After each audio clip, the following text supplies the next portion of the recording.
आदर्श जी, ice cream देखा ही नहीं आपने। मुझे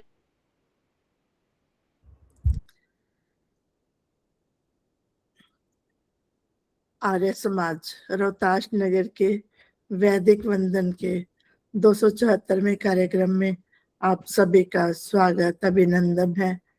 उस परमपिता परमात्मा को नमन करते हैं जिसकी अपार कृपा हम सभी पर बराबर बरसती रहती है। वह परमपिता परमात्मा कृपालु अपनी कृपा हम सभी पर बरसाने वाला है। गायत्री मंत्र से कार्यक्रम का शुभारंभ करेंगे। ओम भूर्भुवः स्वः तत्सवितुर्वरेण्यं भर्गो देवस्य धीमहि धियो यो नः प्रचोदयात्। तूने हमें उत्पन्न किया, पालन कर रहा है तू। तुझसे ही पाते प्राण हम, दुखियों के कष्ट हरता है तू। तेरा महान तेज है, छाया हुआ सभी स्थान। सृष्टि वस्तु वस्तु में तू हो रहा है विद्यमान। तेरा ही धरते ध्यान हम, मांगते तेरी दया। ईश्वर हमारी बुद्धि को श्रेष्ठ मार्ग पर चला। दाता हमारी मेधा को वेद मार्ग पर चला। आप सभी का इस कार्यक्रम में स्वागत अभिनंदन है। परमपिता परमात्मा से प्रार्थना वे सभी के ऊपर अपनी कृपा बरसाए, ऐसी हम प्रभु से प्रार्थना याचना करते हैं। अब सविता कपूर जी से निवेदन है कि ईश्वर स्तुति प्रार्थना उपासना मंत्रों का उच्चारण करेंगे। इनके बाद शशि कोहली जी भजन के लिए तैयार रहेंगे। सभी को मेरी सादर नमस्ते। आर्य समाज रोहतास नगर के वैदिक वंदन में सभी बहनों का बहुत बहुत स्वागत अभिनंदन। अतः ईश्वर स्तुति प्रार्थना उपासना मंत्र। ओम विश्वानि देव सवितर्दुरितानि परासुव, यद्भद्रं तन्न आसुव। हे सकल जगत के उत्पत्ति करता, समग्र ऐश्वर्य युक्त शुद्ध स्वरूप सब सुखों के दाता परमेश्वर, आप कृपा करके हमारे संपूर्ण दुर्व्यसन और दुखों को दूर कर दीजिए, और जो कल्याणकारक गुण कर्म स्वभाव और पदार्थ है वह सब हमको प्राप्त कीजिए। ओम हिरण्य गर्भाः समवर्तताग्रे, भूतस्य जातः पतिरेक आसीत्। सदाधार पृथिवी द्यामुते मां कस्मै देवाय हविषा विधेम। ओम य आत्मदा बलदा यस्य विश्व उपासते प्रसिशं, यस्य देवाः यस्य छायामृतं, यस्य मृत्युः कस्मै देवाय हविषा विधेम।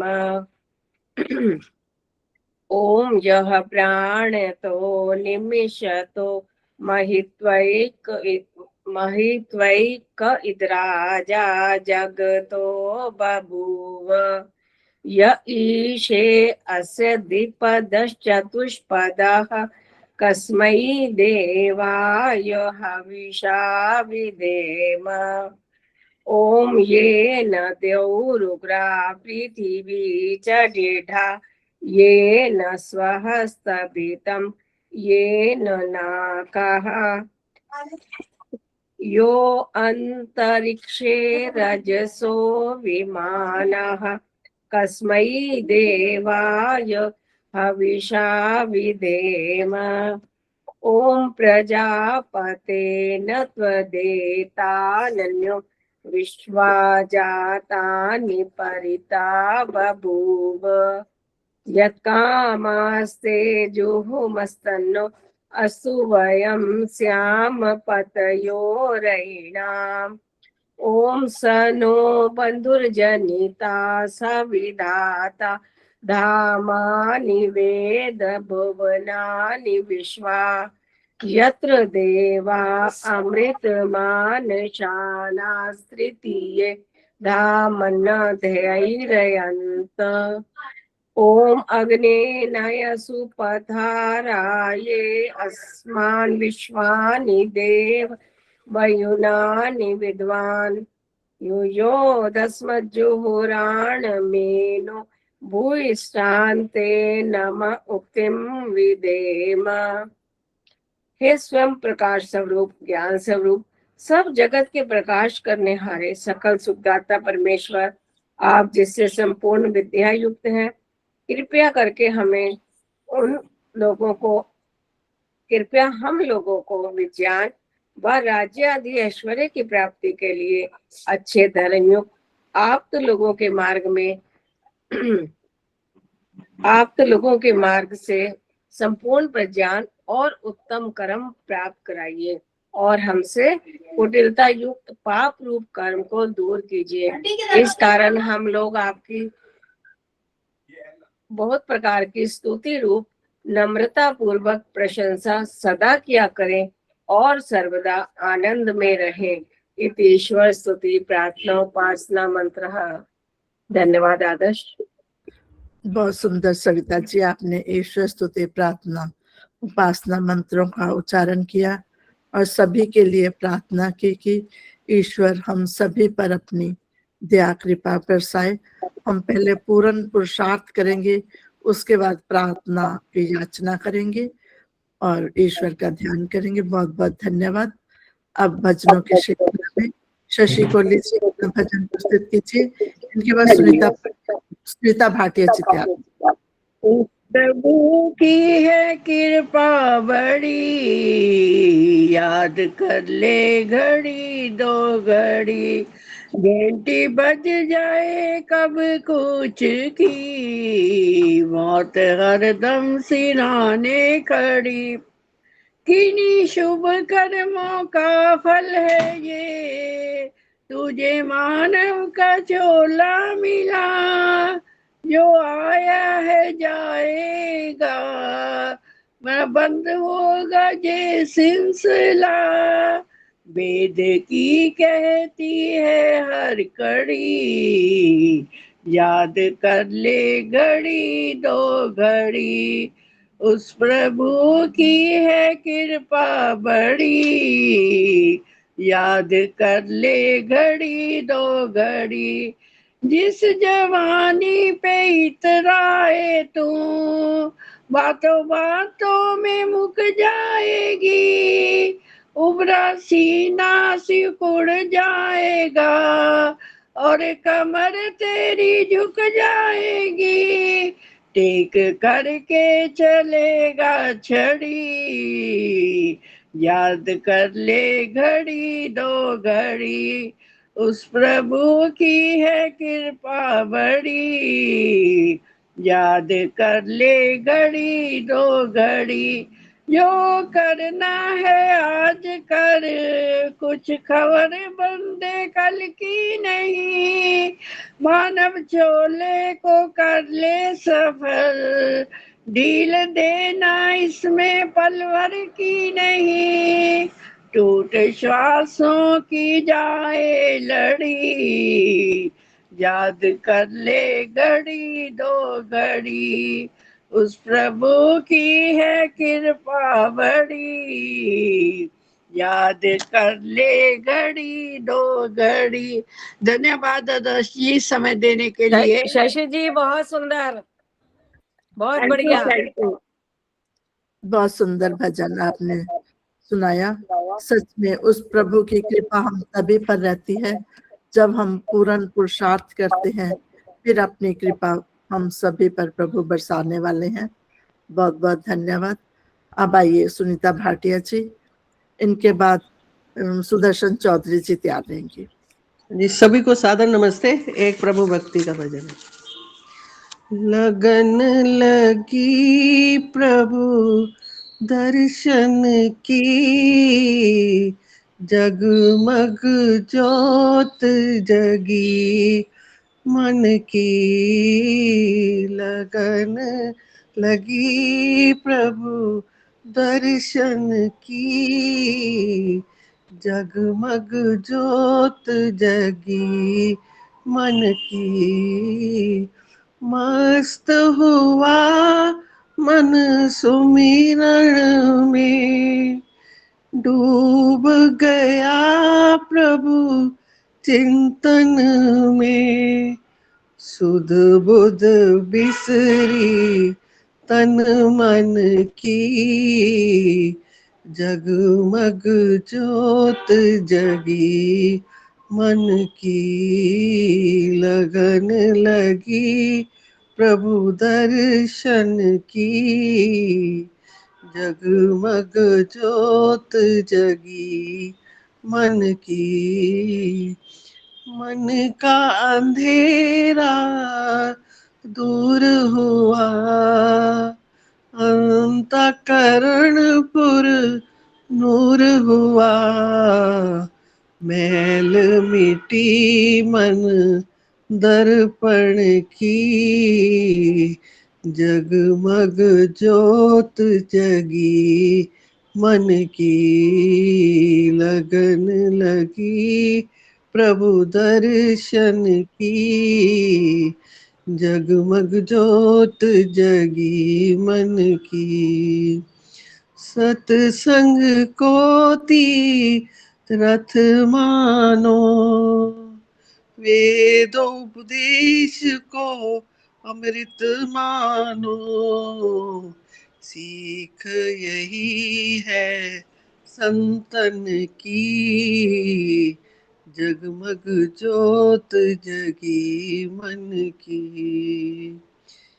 जिसने प्रभु को बिसराया, जिसने प्रभु को बिसराया, अंत समय में पछताया। अंत समय में पछताया। सांझ ढली जब जीवन की, जगमग ज्योत जगी मन की। लगन लगी प्रभु दर्शन की, जगमग ज्योत जगी मन की। धन्यवाद समय देने के लिए। बहुत सुंदर भजन, बहुत बहुत धन्यवाद आपका। अब आइए सुदर्शन चौधरी जी, इनके बाद रविंदर गुप्ता जी। आदर्श जी नमस्ते सभी को।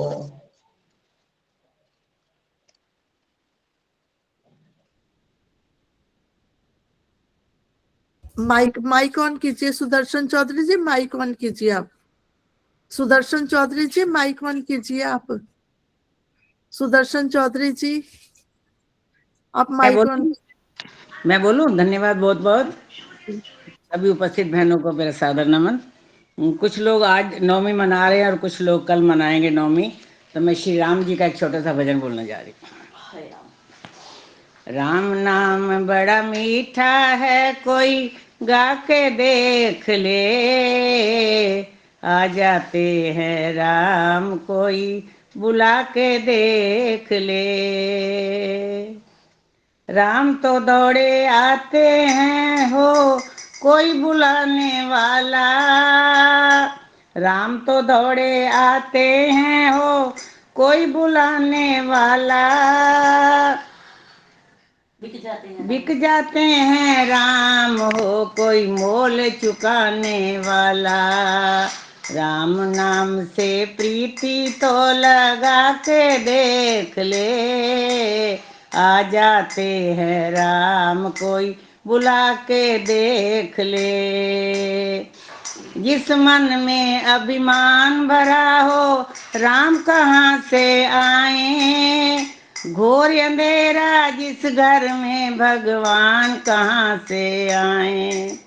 जिस मन में अभिमान भरा हो राम कहाँ से आए। घोर अंधेरा जिस घर में मेहमान कहाँ से आए। राम नाम की ज्योति तू जला के देख ले। आ जाते हैं राम कोई बुला के देख ले। मन भगवान का मंदिर है यहाँ मैल न आने देना। हीरा जन्म अमोलक है इसे व्यर्थ न जाने देना। मन भगवान का मंदिर है यहाँ मैल न आने देना।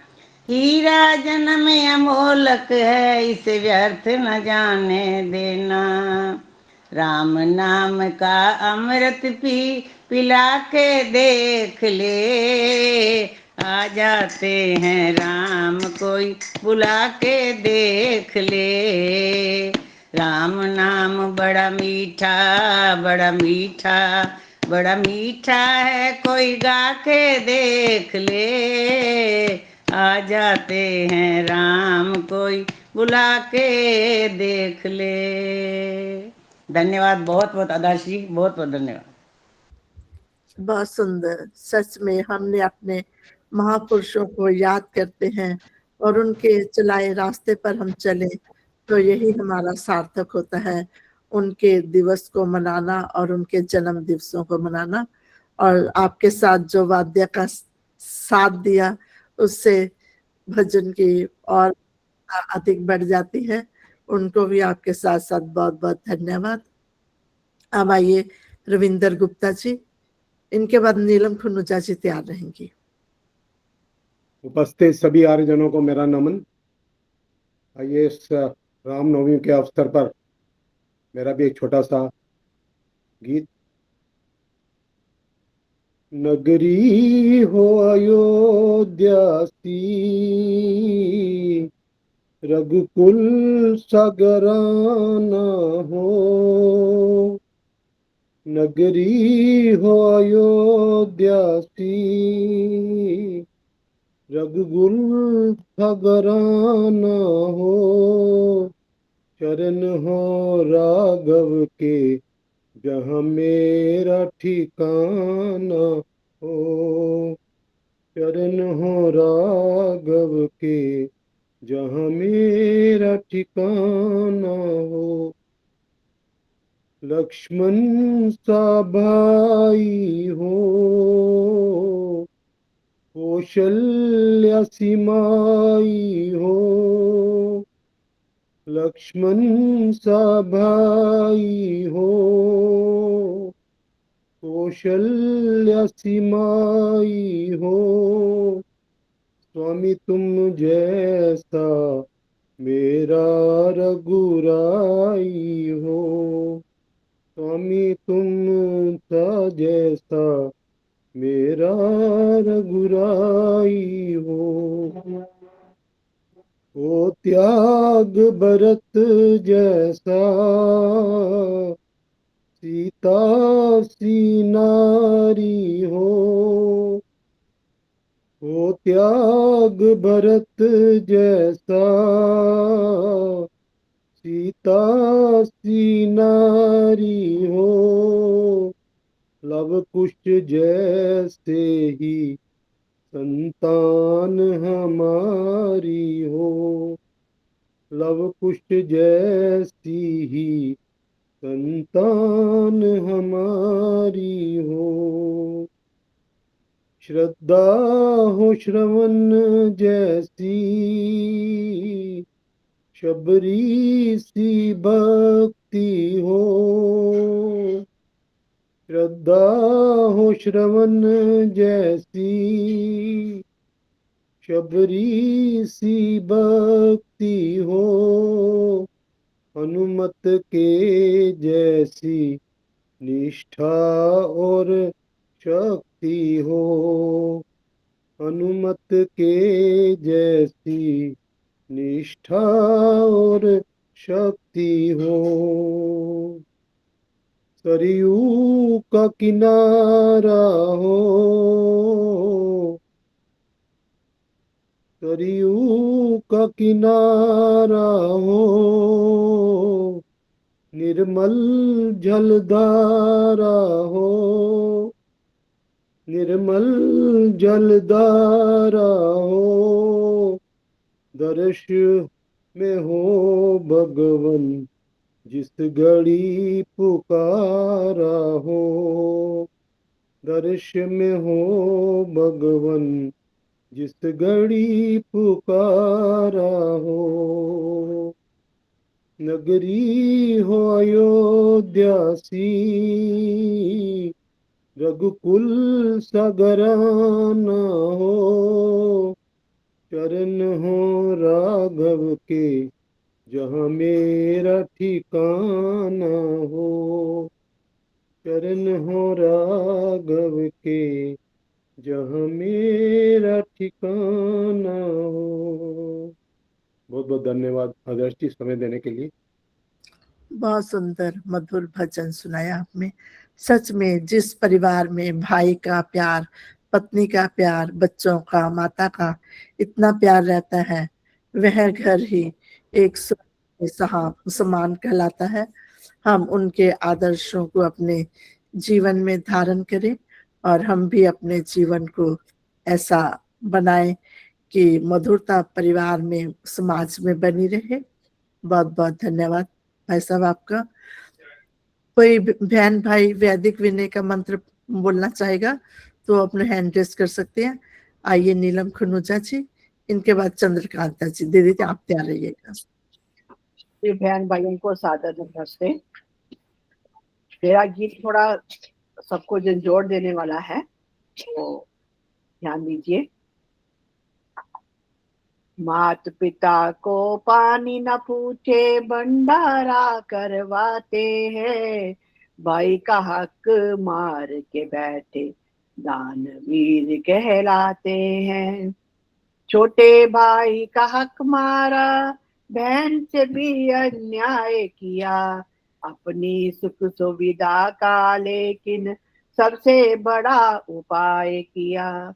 भाई है भाई का दुश्मन, कैसे जहां बन जाते हैं, भाई का हक मार के बैठे दानवीर कहलाते हैं। जिसने जन्म दिया और पाला, उंगली पकड़ चलाया है, छाया बन के साथ में धूप से आकर बचाया है। आज वही माँ बाप को अपने कैसे आंख दिखाते हैं, भाई का हक मार के बैठे दानवीर कहलाते हैं। रात रात भर जागी जो माँ इस बेटे को सुलाने में, भूखी रही बली माँ लेकिन दिया लाल को खाने में। अपनी माँ को साथ में रखने को फिर भी शर्माते हैं, भाई का हक मार के बैठे दानवीर कहलाते हैं। मात पिता को पानी न पूछे भंडारा करवाते हैं, भाई का हक मार के बैठे दानवीर कहलाते हैं, दानवीर कहलाते हैं। धन्यवाद जी समय देने के लिए और ध्यान से सुनने के लिए। बिल्कुल सच्चाई आपने बताई कि जहां पर ऐसे लोग होंगे उनको रामनवमी मनाना नहीं चाहिए। मैं तो यही कहूंगी, जहां आपका आपस में बहन भाइयों का, माता पिता का सम्मान नहीं है, तो वो राम के नाम पर एक कलंकित ही है। बहुत बहुत धन्यवाद नीलम जी आपका। अब आइए चंद्रकांता दीदी। कृष्णा भाटिया जी, आप वैदिक विनय का मंत्र पाठ करेंगे? कृष्णा भाटिया जी आइए। चंद्रकांता दीदी आप आइए, इनके बाद कृष्णा भाटिया जी। नहीं कर पाऊंगी। मैं कर दूंगी अगर करना तो, एक मंत्र का। ठीक है। भजन बोल करके मैं एक नहीं, पहले फिर कृष्णा भाटी जी आप भजन बोल दीजिए, चंद्रकांता दीदी आप वैदिक विनय का मंत्र बोलिए। चलिए, आइए कृष्णा भाटिया जी आप। छोटी सी कविता है बस भजन की भी। ठीक है, पहले मैं मंत्र की व्याख्या कर दूंगी, फिर आप समय होगा तो वो भजन बोल दूंगी, ठीक है। धन्यवाद आदर्श जी, सभी को मेरी सादर नमस्ते। मेरा एक छोटा सा भजन वेद के ऊपर ही है, तो मैं बोल रही हूँ। आओ लोगों आज बताएं वेद हमारे चार हैं, इन्हीं से बनती दुनिया सारी, ये सबसे ही महान है। आओ लोगों आज बताएं वेद हमारे चार हैं, इन्हीं से बनती दुनिया सारी, ये सबसे ही महान है। ज्ञान की गंगा बहती जिसमें गंगोत्री ऋग्वेद की, कर्म को कहता मानव जिससे यमुनोत्री यजुर्वेद की। आत्मज्ञान से करके उपासना, आत्मज्ञान से करके उपासना, जिससे मिलता साम है, इन्हीं से बनती दुनिया सारी, ये सबसे ही महान है। आओ तो आज बताएं ज्ञान विज्ञान की भाषा से जो शिक्षा देता प्रेम की, प्रेम की शिक्षा लेकर चलते रक्षा होती समाज की। अथर्ववेद की इस शिक्षा से, अथर्ववेद की इस शिक्षा से मानव बनता महान है, इन्हीं से बनती दुनिया सारी, ये सबसे ही महान है। आओ लोगों आज बताएं, आओ सब हम इनको पढ़ ले, सुनने और सुनाने में। पढ़ना पढ़ाना धर्म है सबका, बात ऋषि की मान ले। पढ़ना पढ़ाना धर्म है सबका, बात ऋषि की मान ले। इसी से मानव ऊंचा उठता, इसी से मानव ऊंचा उठता, पाता उत्तम मान है, इसी से बनती दुनिया सारी, ये सबसे ही महान है। आओ लोगों आज बताएं, सूरज में है ज्योति जिसकी, सच्चे ज्ञान को पाता है। अग्नि वायु से अंगिरा बनकर आदित्य जगत को पाता है। सत्य ज्ञान का ज्ञाता ईश्वर, सत्य ज्ञान का ज्ञाता ईश्वर सबसे ही महान है, इन्हीं से बनती दुनिया सारी, ये सबसे ही महान है। आओ लोगों आज बताएं, विश्वास और श्रद्धा से मानव सभी को जीवन देता है। सभी की आशा पूरी करते, सभी को पावन करता है।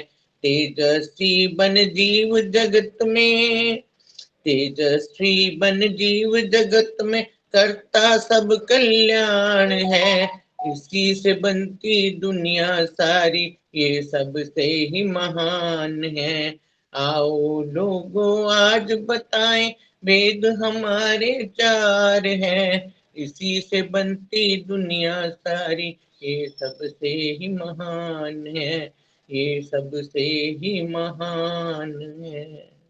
धन्यवाद आदर्श जी, समय देने के लिए आपका बहुत बहुत धन्यवाद।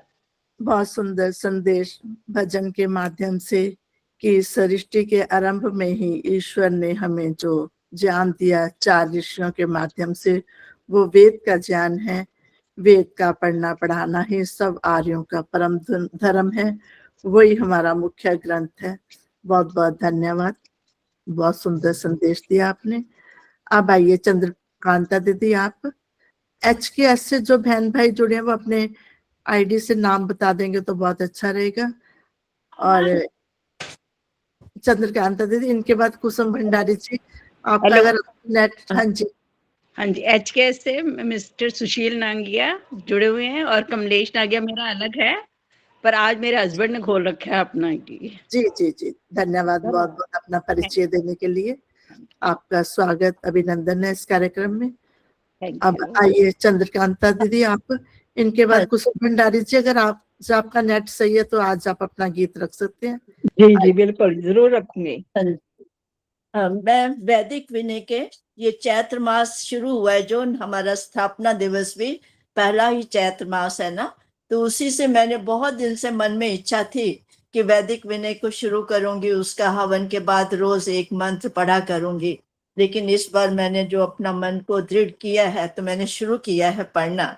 तभी 8वां मंत्र आज मेरा हुआ है, तो मैं आपके सामने 5वां मंत्र का व्याख्या करूंगी वैदिक विनय की, चैत्र मास की। ओम सनाह पितेव सूनवे अग्ने सुपायनो भव सचस्वाना स्वस्ताय। ये ऋग्वेद का शायद मंत्र है। विनय, संसार में हमारा जिन द्वारा जन्म होता है उन्हें हम पिता कहते हैं, और भी जो वृद्ध पुरुष गुरु आदि होते हैं वे भी हमारा उत्कृष्ट पालन करने वाले होने से पिता कहलाते हैं। परंतु हे प्रभु अग्ने, हम सभी को कभी न कभी अनुभव हो जाता है कि हमारे असली पालक पिता तो तुम ही एकमात्र हो। एक समय आता है जबकि सांसारिक पिता भी वैसे ही रोते खड़े रह जाते हैं और हमारी पालना रक्षा नहीं कर सकते।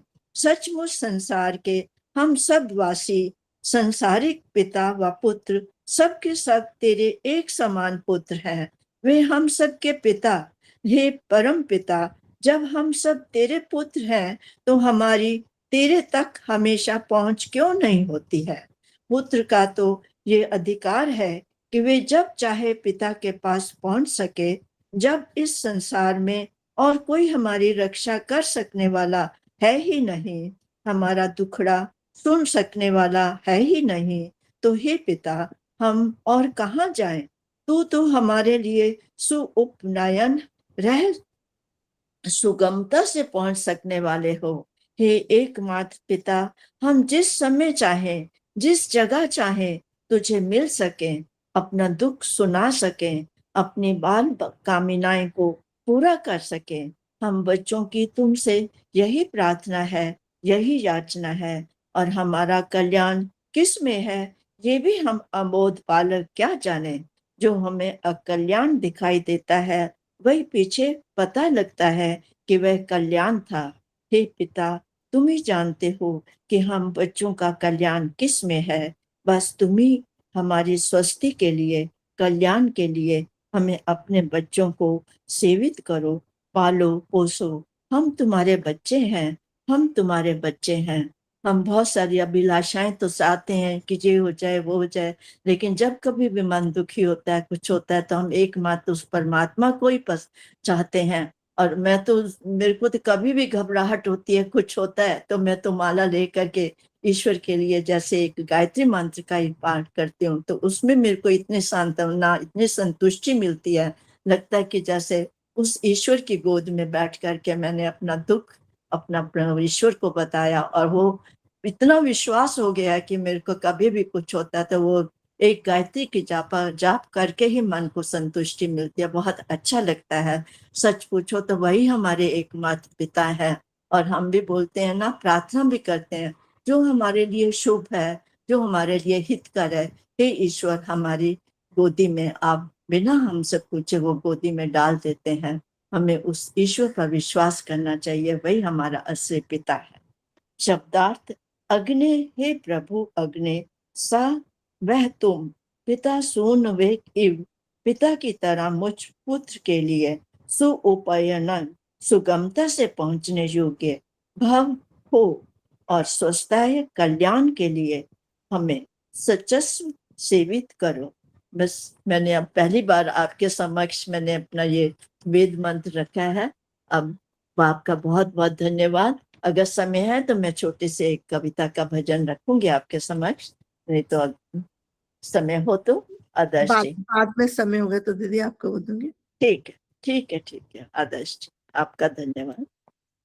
बहुत सुंदर प्रयास। आज आपने जो संकल्प लिया है कि वैदिक विनय का एक मंत्र और प्रतिदिन हम पढ़ेंगे, इसी से हमारा अभ्यास बनते बनते हमारा पक्का हो जाता है। हम वेदों की ओर, सत्य मार्ग की ओर, योग मार्ग की ओर चल पड़ते हैं। बहुत बहुत धन्यवाद। इसी प्रकार हम संकल्पित रहें अपने लक्ष्य की ओर कि जिससे हमारा जो लक्ष्य पूरा हो सके। बहुत बहुत धन्यवाद। आपके लिए शुभकामनाएं। ऐसे ही अपने लक्ष्य को प्राप्त करते रहें और दूसरों को भी ऐसे ही अपना ज्ञान बांटते रहें। बहुत बहुत धन्यवाद दीदी आपका। हमारे बीच में प्रांतीय सभा की प्रधाना रचना ओझा जी भी बीच हैं। आपका स्वागत, अभिनंदन है हम सभी की तरफ से। और दीदी आप कुछ बोलना चाहते हैं तो आप अपना हैंड रेस कर सकते हैं, आपको मैं दे दूंगी। और उनके बाद आइए कुसुम भंडारी से पहले आप अपना भजन रखिए, उनके बाद सीके जी आप तैयार रहिएगा। सभी को मेरी सादर नमन। आइए एक छोटा सा ऋषि भजन। जहाँ सत्संग होता है वहाँ बर रोज जाओ तुम, हमें फुर्सत नहीं कहकर ये मौका मत गवाओ तुम।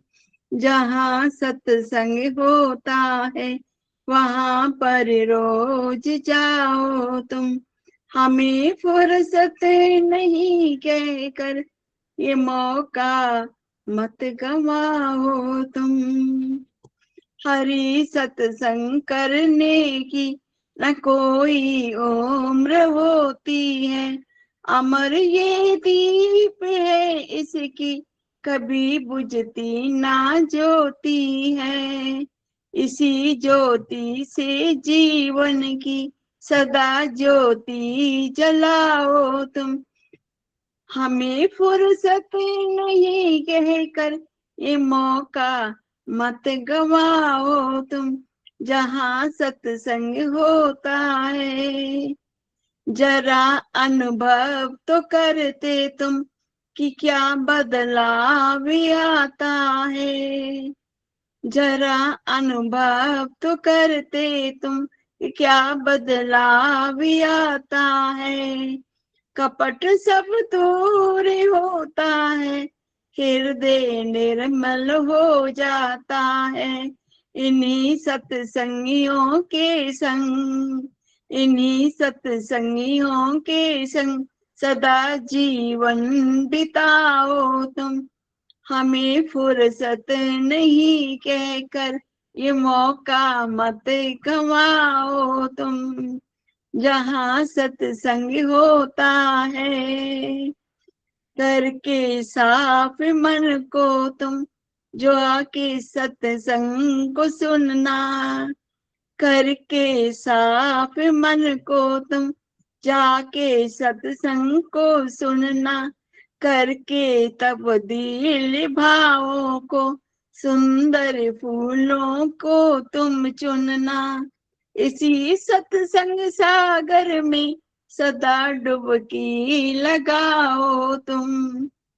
जहाँ सत्संग होता है वहाँ तुम रोज जाओ तुम, हमें फुर्सत नहीं कहकर ये मौका मत गवाओ तुम। बड़े एक बार फिर उतरे, चढ़े एक बार फिर उतरे, नहीं सत्संग का ये रंग। बिना प्रभु की कृपा मिलता नहीं सत्संगियों का संग।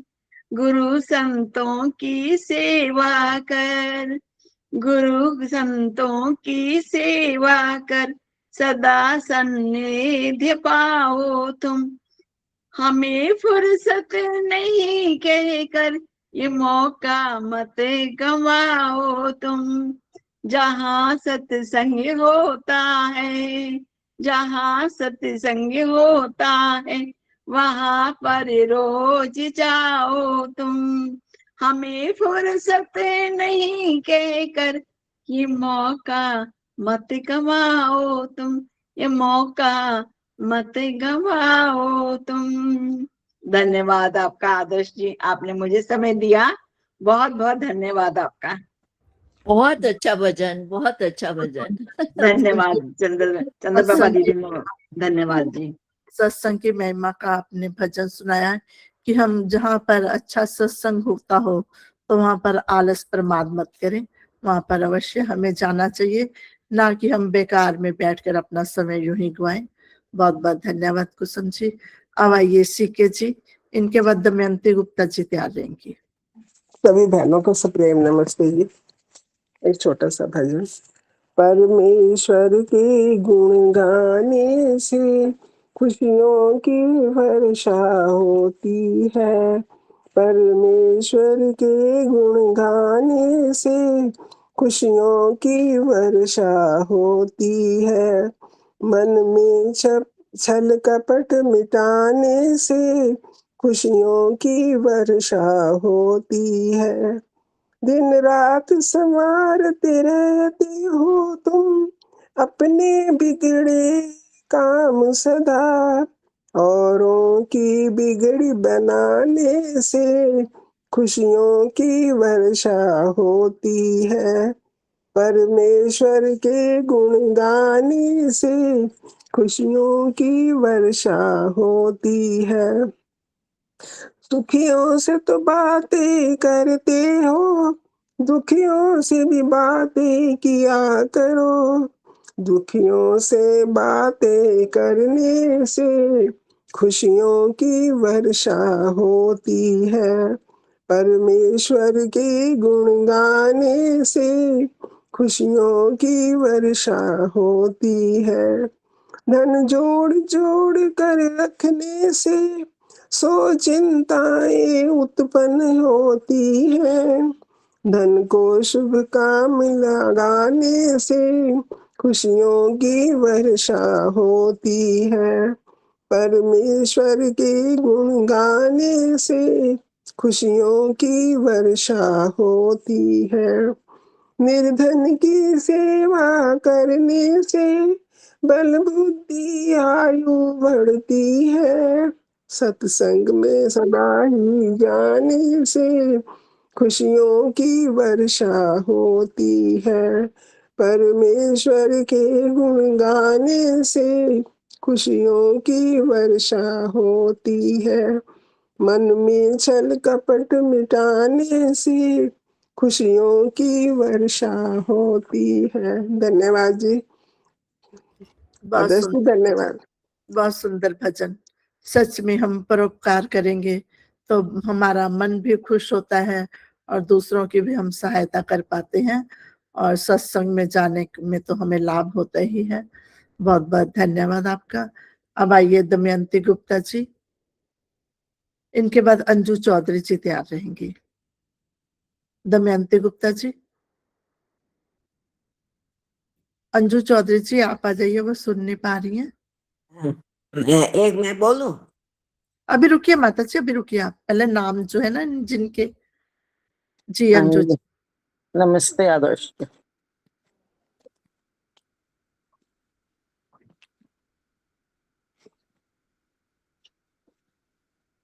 मैं आज आपको एक जो गीत है, स्वरचित गीत, वही सुनाती हूँ। और उसमें मैंने लिखा है, सभी को सादर नमस्ते।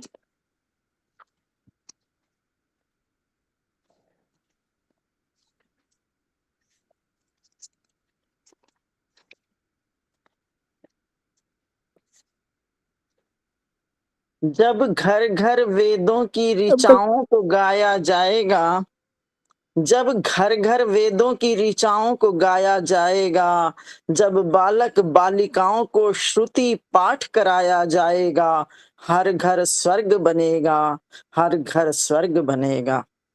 जब घर में बड़ों का सम्मान और छोटों को प्यार सिखाया जाएगा, जब घर में बड़ों का सम्मान और छोटों को प्यार सिखाया जाएगा, अभिवादन शिलस्य नित्यम वृद्धोपसेविना का अभ्यास कराया जाएगा, तो हर घर स्वर्ग बनेगा, हर घर स्वर्ग बनेगा। जब बच्चों को विद्या ज्ञान और सत्य का पाठ पढ़ाया जाएगा, जब बच्चों को विद्या ज्ञान और सत्य का पाठ पढ़ाया जाएगा, विद्या ददाति विनयम, शिक्षा को शिखर पर लाया जाएगा, हर घर स्वर्ग बनेगा, हर घर स्वर्ग बनेगा। जहां बच्चे हों पिता के अनुगामी, जहां बच्चे होंगे पिता के अनुगामी, माता सहृदय होंगे, अनुव्रता पितुः पुत्रो माता भवतु सन्मना, वहां खुशियों के सागर होंगे, वहां खुशियों के सागर होंगे, हर घर स्वर्ग बनेगा, हर घर स्वर्ग बनेगा। जहां हर सदस्य धर्म के पालन को कर्तव्य समझेगा, जहां हर सदस्य धर्म के पालन को कर्तव्य समझेगा, धृति क्षमा दमोस्तेयम का अनुकरण कर मन शुद्ध करेगा, धृति क्षमा दमोस्तेयम का अनुकरण कर मन शुद्ध करेगा, हर घर स्वर्ग बनेगा, हर घर स्वर्ग बनेगा।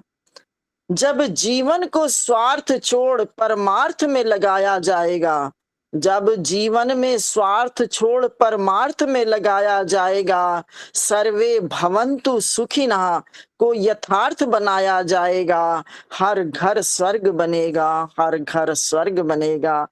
थोड़ी सी वेद की ऋचाओं से, श्लोकों से मैंने इसको एक प्रेरणाप्रद उसका कार्य किया है। आशा है आप लोगों को पसंद आया होगा। धन्यवाद आपका बहुत बहुत समय बहुत देने के लिए। सुंदर वेद के मंत्रों के माध्यम से जो आपने बच्चों के लिए, बड़ों के लिए संदेश दिया, बहुत सुंदर संदेश आपने दिया। बहुत बहुत धन्यवाद अंजू जी आपका। आप बहुत स्वाध्यायशील हैं, कुछ ना कुछ लिखती रहती हैं। आपके लेखनी को भी हम नमन करते हैं। ऐसे ही अपनी लिखते रहे और हमारे बीच में आते रहे। बहुत बहुत धन्यवाद। अब आइए शांति देवी जी, आपने हैंड रेज किया है। शांति देवी जी, और इनके बाद चंद्रकांता दीदी, आप अपनी कविता प्रस्तुत। शांति देवी जी। चंद्रकांता दीदी आप आ जाइए, आपकी कविता के लिए आपने निवेदन किया था। चंद्रकांता दीदी। हाँ जी हाँ जी, वो खुल नहीं रहा था, नहीं मैं इसलिए थोड़ी लेट हो गई। चलो बोलिए, शांति देवी जी बोल रही है, बोलिए। इनके बाद हाँ चंद्रकांता दीदी आप तैयार रहिएगा। सभी को सादर नमस्ते जी। मैं ऋषि का दयानंद स्वामी ने, वेद अनुगामी ने, भारत का कियो बेड़ा पार।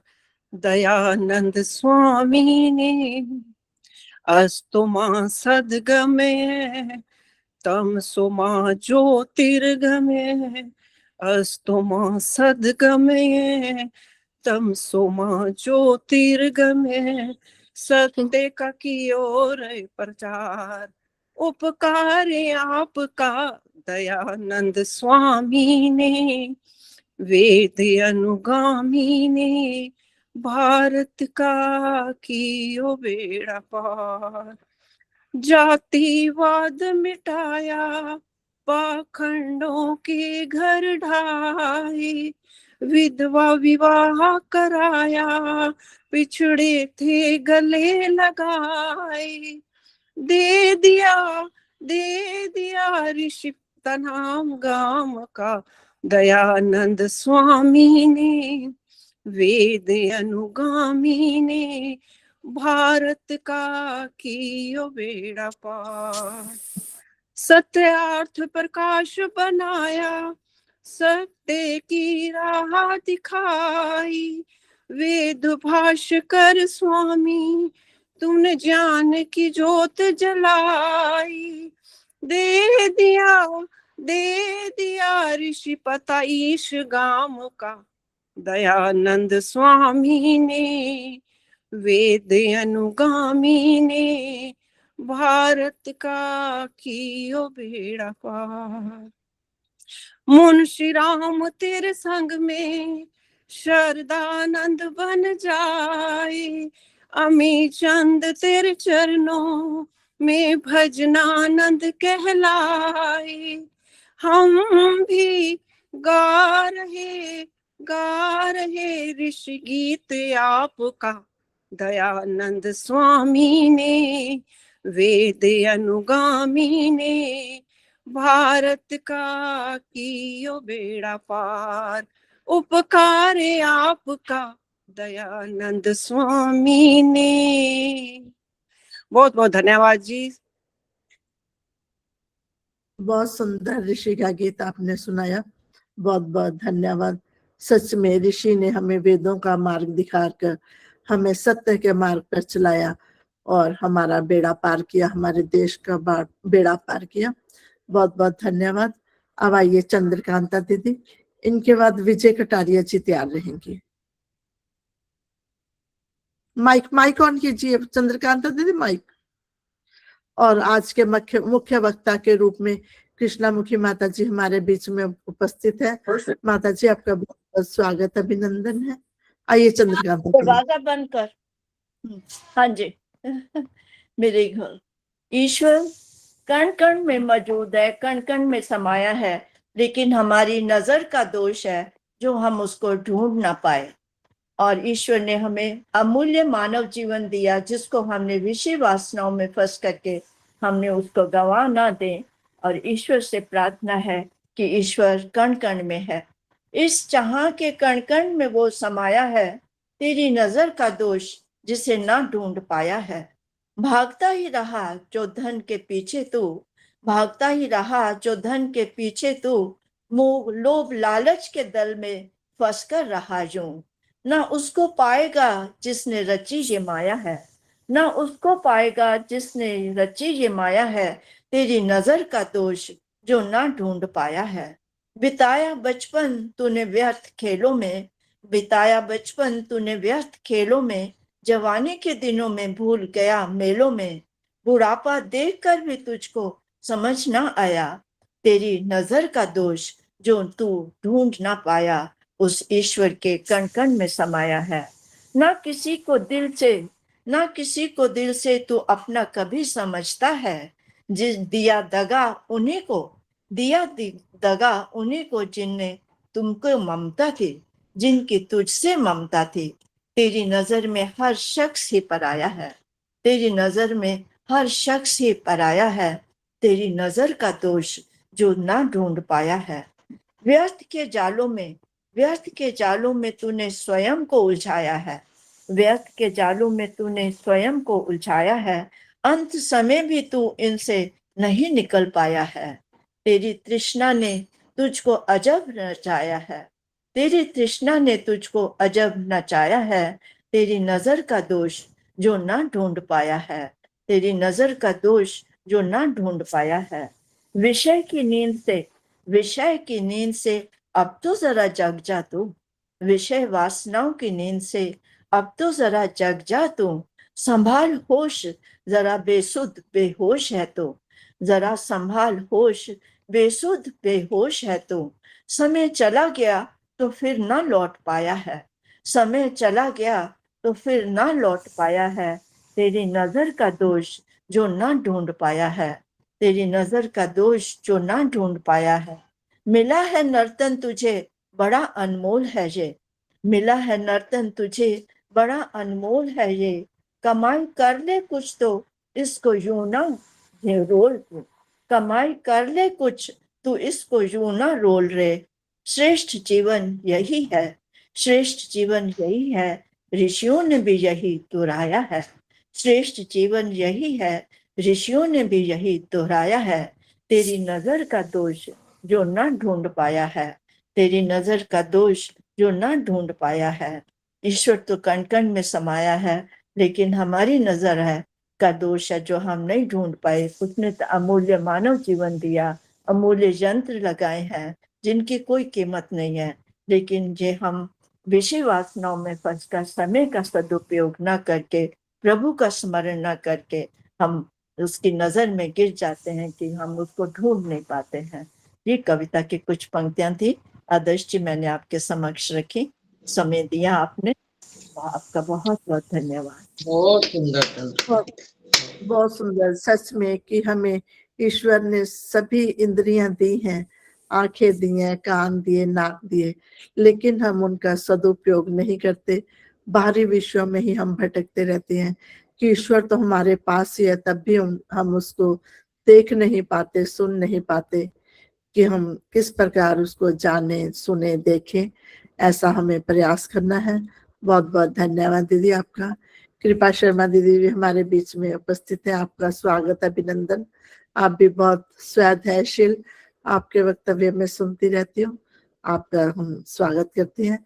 आइए विजय कटारिया जी, इनके बाद कृष्णामुखी माता जी के द्वारा हम एक वेद मंत्र की व्याख्या सुनेंगे।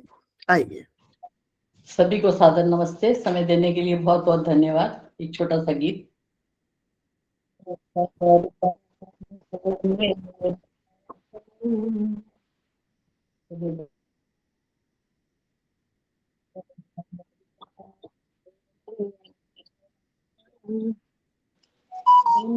आवाज कट रही है।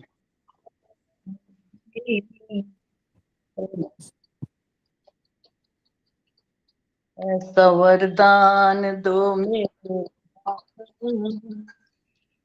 बन के इंसान आ जाए जीना, ऐसा अमृत पिए और पिलाएं, वैर का विष पिए कभी ना। ऐसा वरदान दो मेरे दाता, दूर अपनों से अपने हुए हैं, सबको ऐसा खुदी ने है घेरा। आत्मा बेचैन, दिल है परेशान, आज घर घर में बसता अंधेरा। ढूंढती फिर रही है ये दुनिया, सो गया खो गया है शांति नगीना। प्रेम अमृत पिए और पिलाएं, वैर का विष पिए हम कभी ना। झूठी माया की झूठी चमक में भूल कर आदमी खो न जाए, हर तरफ है अंधेरा अंधेरा, तेरा इंसान गुम हो न जाए। बन के पतवार ले चल किनारे, तू हर एक जिंदगी का सफीना। प्रेम अमृत पिए और पिलाएं, वैर का विष पिए हम कभी ना। जान जिनको नहीं जान देना, जानवानों को विश्वास देना। जब कदम डगमगाने लगे तो तू है अंग संग ये एहसास देना। स्वयं प्रभु भी करे नाज जिस पर, दे दे हमको तू ऐसा नगीना। प्रेम अमृत पिए और पिलाएं, वैर का विष पिए हम कभी ना। तू है हिंदू में हर जन्म में तू है, तू ही बसता है शय ओ गदा में। सर श्रद्धा से अपना झुका लें, देखें दाता तुझे जिस अदा में। कोई दिल ना किसी का भी तोड़े, दिल है काशी यही है मदीना। ऐसा वरदान दो तेरे दाता, बन के इंसान आ जाए जीना। ऐसा अमृत पिए और पिलाएं, वैर का विष पिए हम कभी ना। धन्यवाद समय देने के लिए। सभी को सादर नमस्ते जी। बहुत सुंदर प्रार्थना के रूप में आपने भजन रखा है कि हे ईश्वर, हम बुराइयों से बचे और अच्छे रास्ते पर चलते रहें। बहुत बहुत धन्यवाद आपका। बहुत सी विदुषी माताएं हमारे बीच में उपस्थित हैं। मैं उन सभी का स्वागत अभिनंदन करती हूँ। शशि प्रभा आर्या जी हैं, चावला माता जी हैं, शीला माता जी भी हैं, सभी बहन भाइयों का स्वागत, अभिनंदन। अब कृष्णा माता जी से निवेदन है कि एक वेद मंत्र की व्याख्या हमारे समक्ष रखेंगी और सभी से निवेदन अब ध्यान से सुने और उस मंत्र के अनुसार ही अपना जीवन हम आचरण करें, धारें, क्योंकि वेदों में जितना भी हमें ज्ञान है वो बताया गया है, उसी के अनुसार हमें अपना जीवन जीना है। आइए माता जी, सभी श्रोताओं की तरफ से आपका बहुत बहुत स्वागत। बहुत ही स्वाध्यायशील हैं आप और जो ज्ञान होता है हम सभी में आप बांटते भी हैं, इसके लिए आपको भी हम धन्यवाद करते हैं। आइए कृष्णमुखी माता जी। हे विभो आनंद सिंधु मे च मेधा दीयता यच्च दुर्गुण दीन बंधु तच्च दूरमनीयता यच्च दुर्गुण दीन बंधु तच्च दूरमनीयता।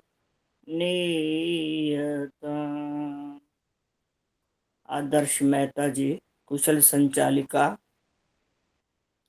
आपका हाथ में बहुत से गुण हैं, पर एक सबसे उत्तम जो गुण है, आप माताओं का बहुत ही सम्मान करती हैं।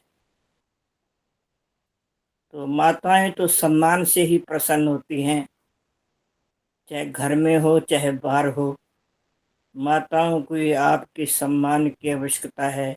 परमात्मा करे आपके दिलों में ये बुजुर्गों के प्रति ये जो सम्मान है बना रहे, यही हमारे वैदिक संस्कार है। तो आज का रामनवमी, 2 मिनट में रामनवमी पर बोलूंगी, फिर अपना वो वेद का मंत्र का करूंगी। है हमें सौभाग्य जो हम, है हमें सौभाग्य जो हम राम के निज वंश के हैं। कृष्ण से हम हैं सभी घातक दुराजो कंस के हैं। यानी हम राम और कृष्ण हमारे पूर्वज हैं, हम उनके वंशज हैं। तो हम उन्हीं की, हमारे लिए वो आप्त पुरुष हैं। महर्षि ने भी उन्हें सारे जीवन में उन दोनों को आप्त पुरुष के नाम से संबोधित किया है। उन्होंने जीवन भर कोई ऐसा गलत कार्य नहीं किया। तो राम क्या है? एक आदर्श बेटा, एक आदर्श पति, एक आदर्श भाई और एक आदर्श राजा। सारे के सारे गुण एक राम में ही हैं, कृष्ण में भी हैं। हमारे आप्त पुरुषों का दर्जा, महर्षि तो उन लोगों को परखते थे कि किसका जीवन कितना निर्मल है, कितना पावन है। तो महर्षि का जो कार्य था वो क्या था? पावन को पावन करना। जो पावन थे उन्हें पावन बताना, जिनमें त्रुटि थी उनकी बता देना। यही तो उनका सत्य का आचरण था।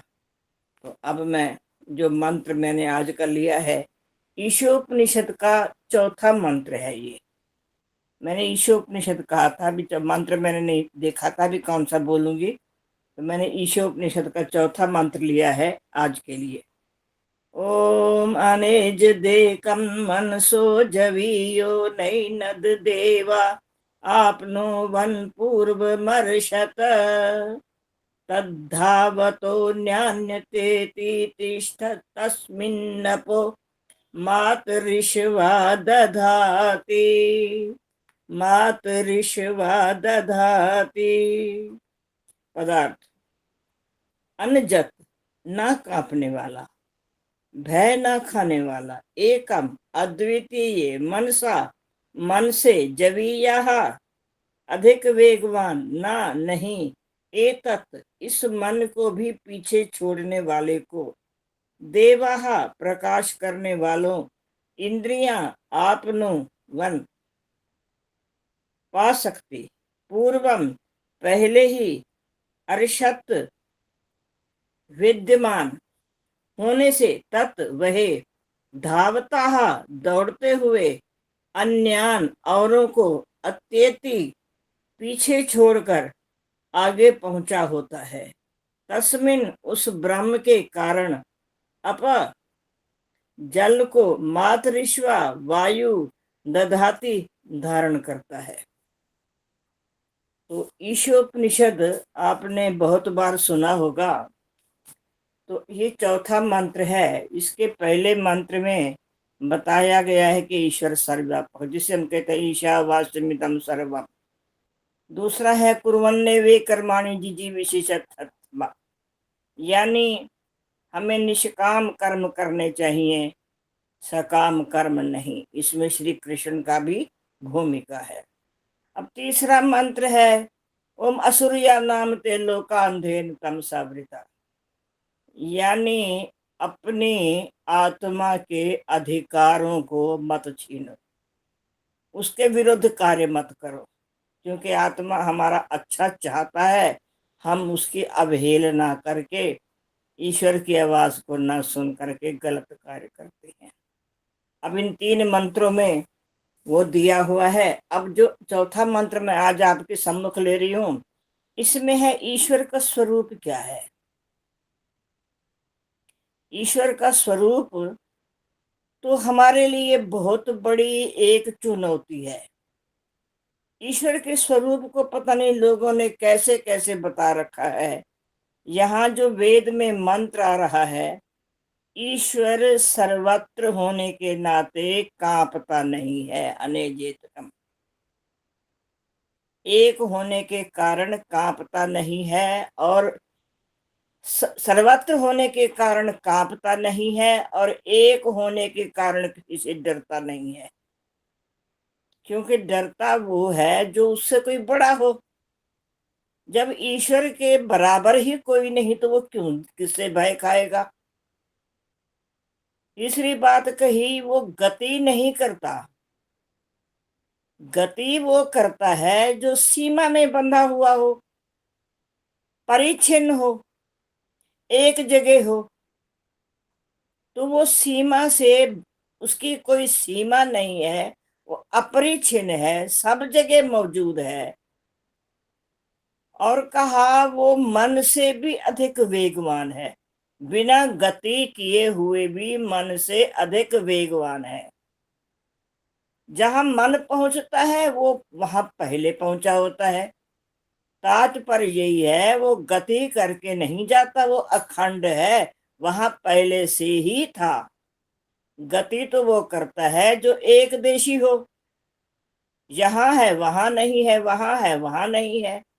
तो ईश्वर के लिए गति करने की कोई आवश्यकता नहीं। आवश्यकता दूसरी बात है, वो चल ही नहीं सकता कि कैसे चलेगा, वो हर जगह है, कण कण में है।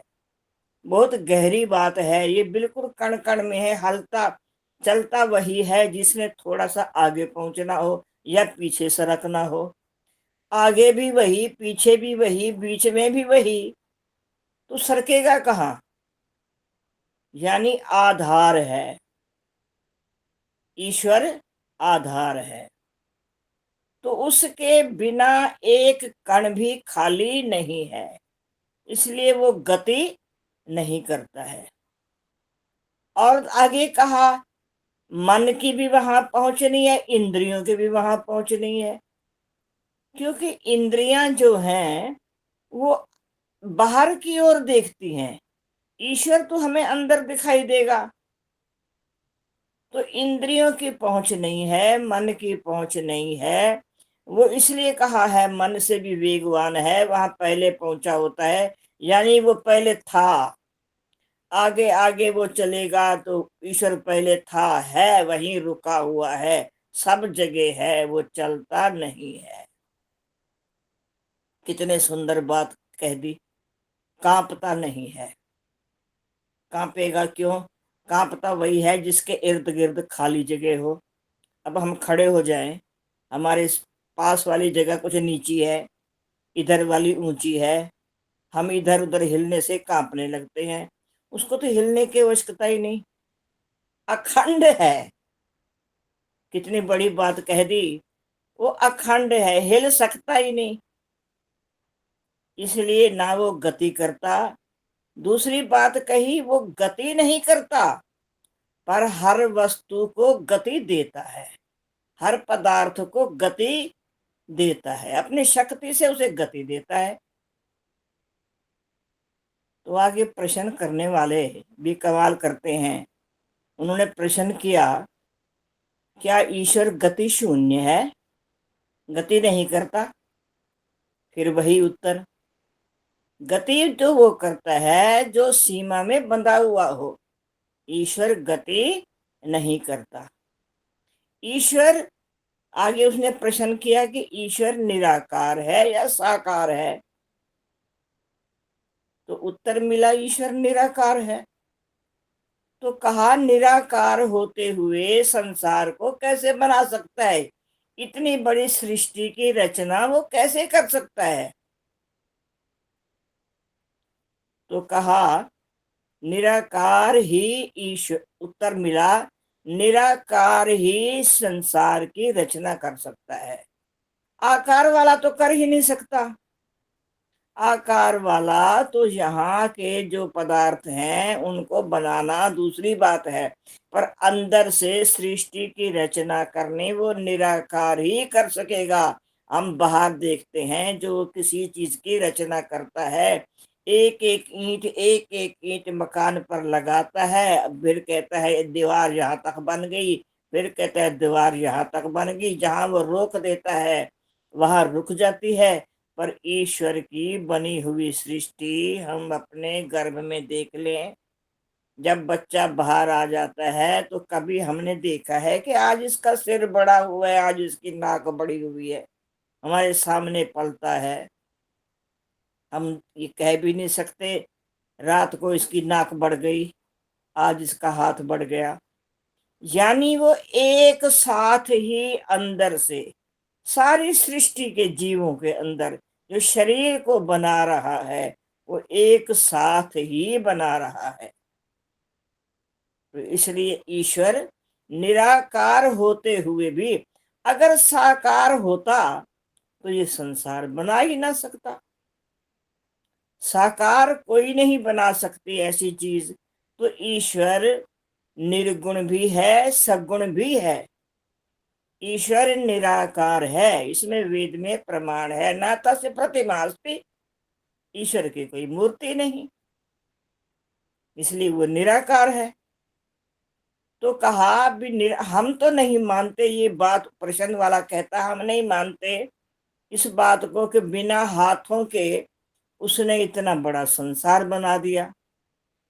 तो उत्तर मिलता है जितना भी हमें संसार में बनी हुई वस्तुएं दिख रही हैं वो सब निराकार की करामात है। यानी निराकार ईश्वर ने इस सृष्टि को बनाया तो उसने, और शरीर वाले ने, जैसे ईश्वर ने संसार में को बनाया और जो संसार में जो चीजें हैं उसे जीवात्मा ने बनाया, जैसे हथियार बनाया, वो बनाया, यानी जो उपादान कारण था मूल वो तो ईश्वर ने दिया, उससे बनाई हुई वस्तु को उसने दिया। क्या एक मृतक आदमी जिसके अंदर से जीवात्मा निकल जाए, क्या वो हथियार को चला करके किसी को मार सकता है? यानी जीवात्मा भी निराकार है, ईश्वर भी निराकार है। जब जीवात्मा निराकार उसमें होगा, उस शरीर में, तभी तो वो कोई कार्य कर पाएगा। अगर वहां से जीवात्मा निराकार निकल गया तो उसके सारे सारे कार्य ठप।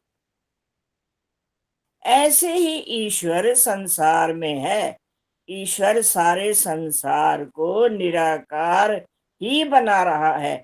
ईश्वर भी निराकार है, जीवात्मा भी निराकार है, दोनों ही निराकार हैं।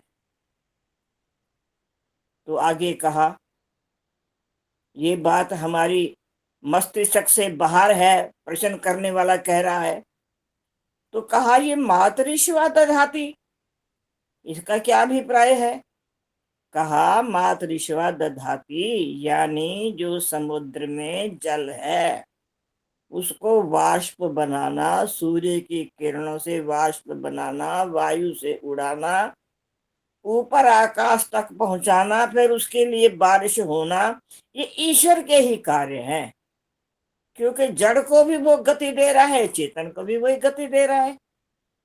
चेतन को जो गति दे रहा है, चेतन अपने शरीर के साथ गति कर सकता है, ईश्वर को शरीर की आवश्यकता नहीं है। ईश्वर निराकार है, स्वभाव से, स्वरूप से। जीवात्मा भी निराकार है, ईश्वर भी निराकार है, पर जीवात्मा को शरीर की आवश्यकता है।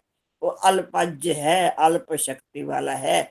ईश्वर को शरीर धारण करने की आवश्यकता नहीं है। अगर उसने शरीर धारण कर लिया तो संसार को बना ही नहीं सकता। पर आगे का प्रश्न आया, क्या ईश्वर सगुण है या निर्गुण? शायद इस बात को जरा ध्यान से सुनना। हमारे पौराणिक जो लोग हैं, सगुण और निर्गुण, उस सगुण को तो साकार कहते हैं और निर्गुण को निराकार कहते हैं। अब यहाँ उत्तर है, हर वस्तु, हर पदार्थ, चाहे वो जड़ है चाहे वो चेतन है, वो सगुण भी है और निर्गुण भी है। इसलिए ईश्वर सगुण भी है, निर्गुण भी है, पर ईश्वर साकार नहीं है, निराकार है। तो एक दिन मैं वहां किसी जगह बोल रही थी, वो कहने लगी, क्या ईश्वर निर्गुण है? ईश्वर में कोई गुण नहीं है? तो इसका उत्तर इसमें बहुत सुंदर दिया हुआ है। कहा, हम जैसे कहते हैं हम उसकी निर्गुण की उपासना करें, सगुण की उपासना करें। ईश्वर की उपासना आपने पढ़ा होगा सत्यार्थ प्रकाश के चौथे समलास में अंतिम में है, जिसमें है ईश्वर सगुण भी है, ईश्वर निर्गुण भी है। हम हर वस्तु में सगुण भी पाया जाता है, निर्गुण भी पाया जाता है।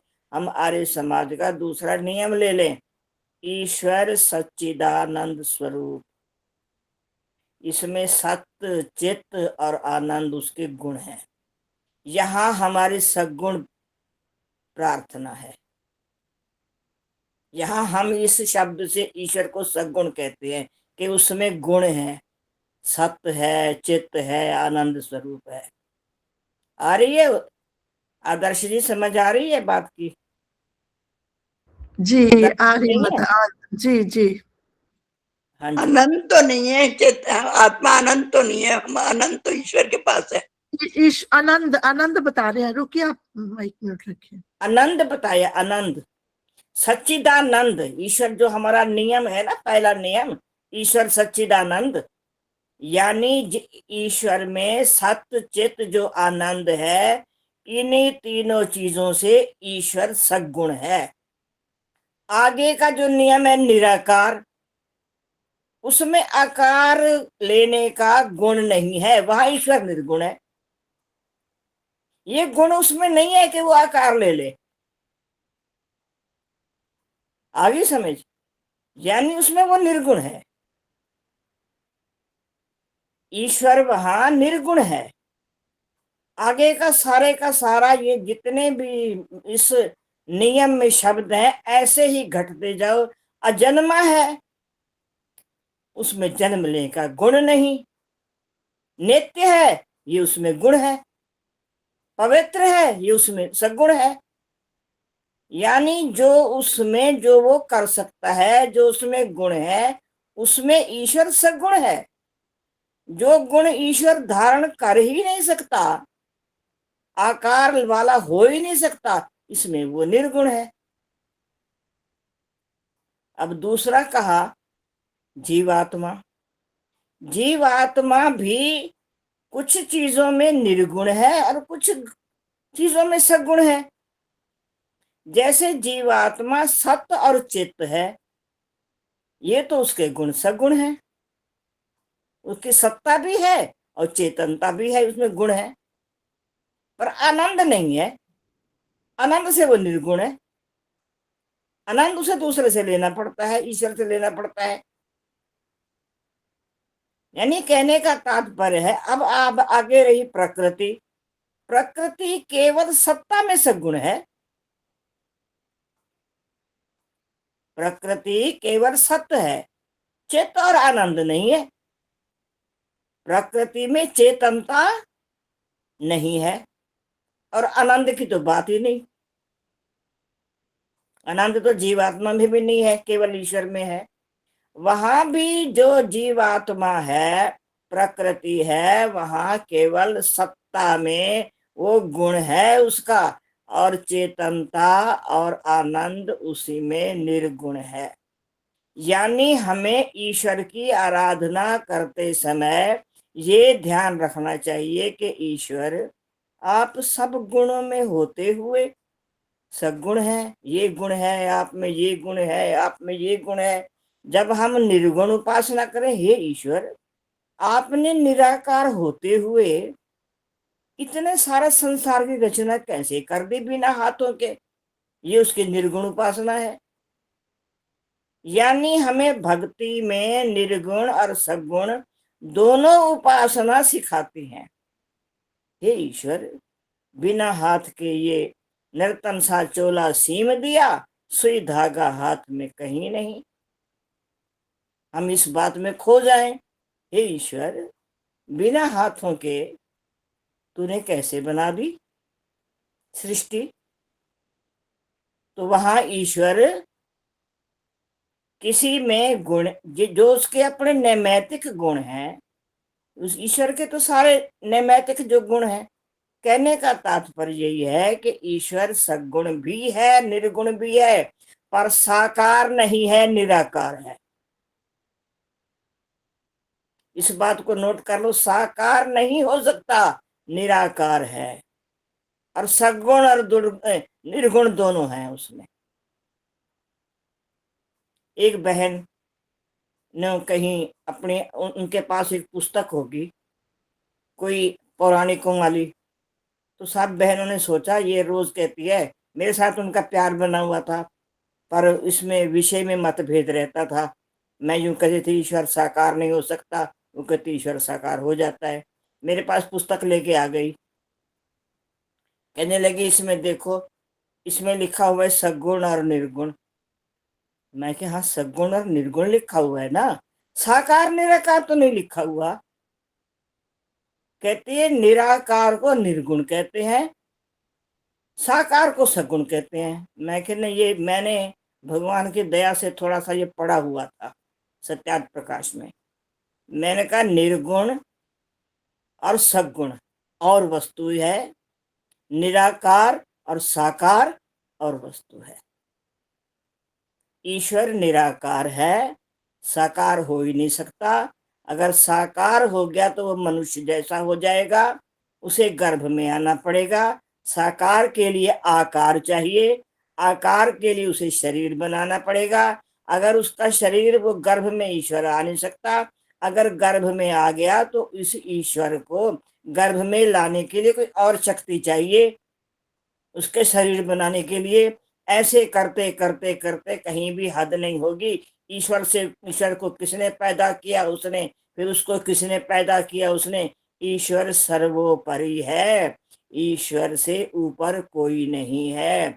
ईश्वर साकार नहीं हो सकता, ईश्वर निराकार है। हाँ ये बात है, ईश्वर सगुण भी है और निर्गुण भी है। कहती है आप तो हमारी समझ में नहीं आई। मैं देख लूं सर, मैं तो देखो आखिर इतनी बड़ी पुस्तक का उसमें लिखा है। मैं बड़ी छोटी पुस्तक का नहीं कह रही, आपने जो पढ़ा है आपकी मजबूरी है। जो वेद में आया है, सत्यार्थ प्रकाश में आया है, ईश्वर, हम उसकी सगुण भी प्रार्थना करें, निर्गुण भी प्रार्थना करें। हर वस्तु में दोनों गुण होते हैं, चाहे वो जड़ हो चाहे वो चेतन हो। तो जहां अब हमारी, मैं थोड़ा सा उस पर घटाऊं, रामचंद्र पर हमारे आज का जो वो है रामनवमी का। अब जो लोग ये कहते हैं कि रामचंद्र जी कृष्ण जी ईश्वर हैं, तो क्या जब वो अजन्मा बांधते हैं तो बिना जन्म के वो ईश्वर कैसे हो गए? ईश्वर के तो कार्य हैं उत्पत्ति, स्थिति और प्रलय। क्या ये रामकृष्ण कर सकते हैं क्या? रामकृष्ण को हम सर्वोपरि मानते हैं। अगर हम अपने जीवन से रामकृष्ण को निकाल लें तो हमारे पास कुछ नहीं बचता। हमारे सामने वो देवता हैं, आप्त पुरुष है, बहुत कुछ है हमारे लिए। पर जब समुद्र को सुखाने के लिए राम किससे प्रार्थना कर रहे थे कि समुद्र का जल सूख जाए, मैं पुल बना लूं? तो यानी वो ईश्वर की आराधना करते थे ना, ईश्वर की आराधना करते थे। तो ये लोग कहते क्या है, राम जी लगे जल को सुखाने। भाई अगर हम जल के सम्मुख खड़े हो जाएं, हे जल देवता तू सूख जा, मुझे रास्ता दे दे, हे जल देवता तू सूख जा, रास्ता दे दे, क्या जल तो जड़ है, जल सुनेगा? अगर हमें रास्ता चाहिए तो ईश्वर से प्रार्थना करेंगे, हे ईश्वर कोई समाधान कीजिए। और समुद्र तो वैसे सूख नहीं सकता, ये तो वो है, समुद्र तो कभी सूख सकता ही नहीं, जब प्रलय होगी तो और बात है। हम अगर कोई हमारे सामने समस्या है, बारिश बहुत तेज आ रही है, हम बारिश के आगे हाथ जोड़कर खड़े, हे बारिश रुक जाना रुक जाना। हम प्रार्थना तो ईश्वर से करते हैं, हे ईश्वर थोड़ा सा समय मिल जाए, मैंने कहीं जाना है, या दुख सुख है या कुछ है, या हमारी अनावृष्टि हो रही है या अतिवृष्टि हो रही है, तो ईश्वर से ही तो प्रार्थना करते हैं, उन जड़ देवताओं से तो नहीं करते हम। तो कहने का तात्पर्य यही है कि जो वस्तु जिसमें जो गुण है वो उन्हीं गुणों में सगुण है, जिसमें जो गुण नहीं है वो उन्हीं गुणों में निर्गुण है। जैसे अग्नि, अग्नि में तेज और गर्मी सगुण है, अग्नि में शीतलता निर्गुण है, और जल में शीतलता उसका सगुण है क्योंकि वो शीतल देने वाली है, और उसमें गर्मी है नहीं। अग्नि के संपर्क में जल जाएगा तो गर्म होगा, उसके संपर्क में जाएगा तो उसका अपना स्वभाव तो शीतलता है ना। यानी हर वस्तु, मैंने इस बात पर आपको समझाया है, हर वस्तु का सगुण भी है और निर्गुण भी है, पर जीवात्मा और परमात्मा निराकार है, साकार नहीं है। जीवात्मा को कार्य करने के लिए शरीर की आवश्यकता होती है, ईश्वर को शरीर की आवश्यकता नहीं है। अगर ईश्वर ने शरीर धारण किया तो गर्भ में आना पड़ेगा। गर्भ में इतना बड़ा जो सारे संसार का मालिक है, इतनी बड़ा ब्रह्मांड का मालिक छोटे से गर्भ में आ नहीं सकता। उसे गर्भ में लाने के लिए कोई और ताकत चाहिए जो ईश्वर से बढ़कर के है नहीं। अब इन लोगों को हम समझाएं, कहते आप तो कुछ मानते नहीं हो। एक दफे मैं पुस्तक पढ़ रही थी, मैंने कहा राम का जन्म चल रहा था, मैंने कहा राम की मृत्यु भी हुई होगी, सारी मेरे को चिपट गई। कहेंगे राम की मृत्यु, मैं कह राम का जन्म तो मना रहे हो ना, जिसका जन्म होगा उसकी मृत्यु तो अवश्यम भावी है ना। अब कृष्ण की तो मृत्यु तो सब कह लेते हैं, उनको वो पता नहीं किसी ने, कोई जानवर ने पैर पर काट लिया था, सांप ने काटा या कैसे, उसका बताते हैं। पर राम का वो सतयुग में चले गए, वहां चले गए, अपने धाम में चले गए, या ये ऐसी ऐसी उनको। मैं कह देखो इसमें हमें राम से कोई विरोध नहीं है, राम को तुमने बहुत अच्छा मानो, हमें जो राम में गुण थे उनको मान नहीं रहे, जो राम में गुण नहीं थे क्योंकि वो एक महापुरुषों वाले जो कार्य थे उनको तो बढ़ावा दो। ये मत कहो कि वो उसका जन्म हुआ है पर मृत्यु नहीं हुई, ये तो सिद्धांत के बाहर है, ये कदापि हो ही नहीं सकता। अब रामचंद्र जी अयोध्या में थे तो वन में नहीं थे, वन में नहीं थे तो अयोध्या में नहीं थे, एक देशी थे ना। जो शरीरधारी है वो एक देशी होगा, ईश्वर क्या एक देशी है? ईश्वर को तो जहां ढूंढो वहीं है, जहां देखो ईश्वर वहीं है। राम को राम ही रहने दो, कृष्ण को कृष्ण ही रहने दो। इन दोनों को जो बुद्धि तीव्र देने वाला वो शक्ति है, उसी को मानो। दो कार्य होते हैं हमारे, एक देवता एक ईश्वर। बनना है तो देवताओं जैसा बनो, आराधना करनी है तो ईश्वर की करो। ईश्वर तो हम बन नहीं सकते। हमें ईश्वर से ये प्रार्थना करनी है कि हे ईश्वर, मेरा बच्चा राम जैसा हो, मेरा बच्चा कृष्ण जैसा हो, मेरा बच्चा महर्षि दयानंद जैसा हो। फिर वो तर्क देती हैं, आप भी तो महर्षि का नाम, हमने कहा हमने महर्षि का नाम ईश्वर की जगह नहीं लेते। ईश्वर से तो वो दिन रात आराधना किया करते थे। जो जो समस्याएं थी, ऐसे ही रामकृष्ण थे।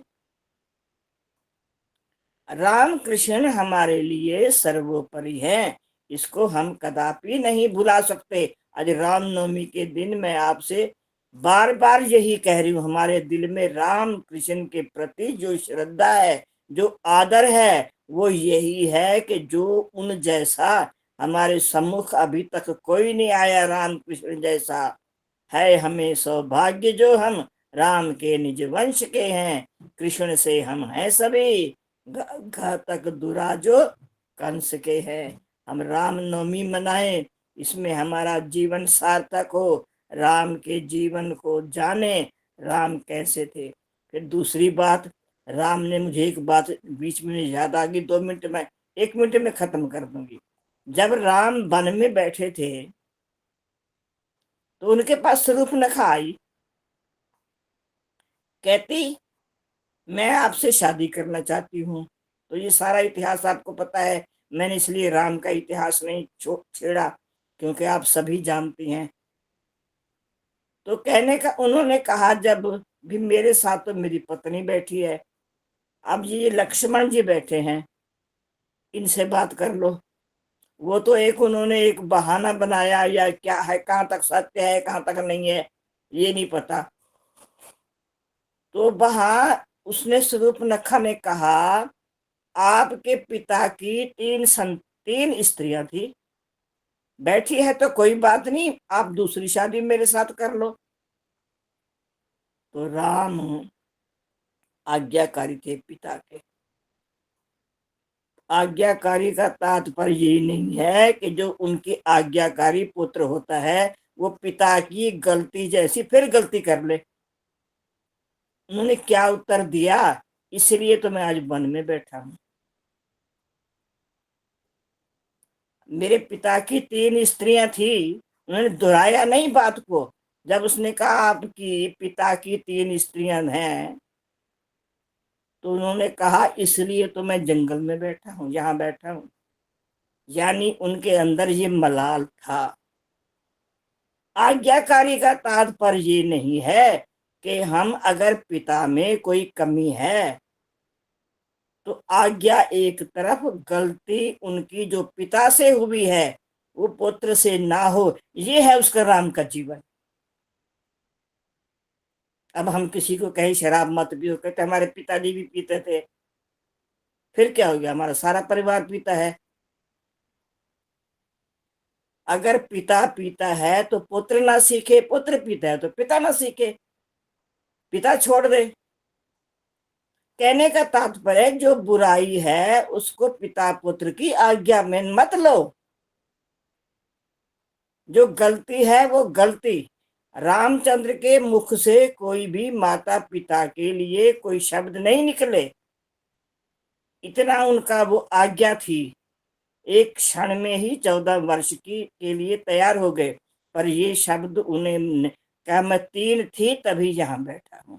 कहने का तात्पर्य यही है कि हम राम के जीवन से सीखें, जो चीज गलत है उसे गलत कहें, राम तो क्या थे, हमने राम को राम नहीं रहने दिया, राम को ईश्वर की जगह बिठा दिया। ये हमारे लिए राम हमें कहने से अच्छा लगेगा, क्योंकि हम अपने पुत्र को कहेंगे तो राम जैसा बन। अगर हमने राम को ईश्वर बना दिया तो पुत्र कहेगा मैं ईश्वर तो बन नहीं सकता, क्योंकि हमने तो राम ही बनाना है ना। ईश्वर तो बन ही नहीं सकता, वो 3 काम कर नहीं सकता, उत्पत्ति स्थिति और प्रलय, वो कर नहीं सकता।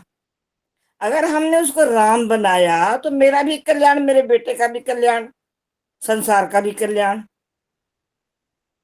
इन्हीं भावों से हम राम नवमी मनाए, राम का जीवन पढ़े। राम के जीवन, उन्होंने वेद पढ़े हुए थे, वो आर्य पुत्र थे, और आर्य उनकी जो हमारा देश का नाम आर्यव्रत था, वो आर्यव्रत की आर्य संतान थे। वो आर्य थे, सचमुच ही आर्य थे। उन्होंने गलत को गलत कहा और ठीक को ठीक कहा।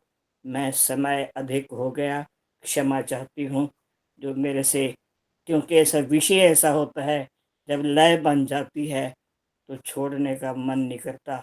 आदर्श जी, आपका बहुत बहुत धन्यवाद।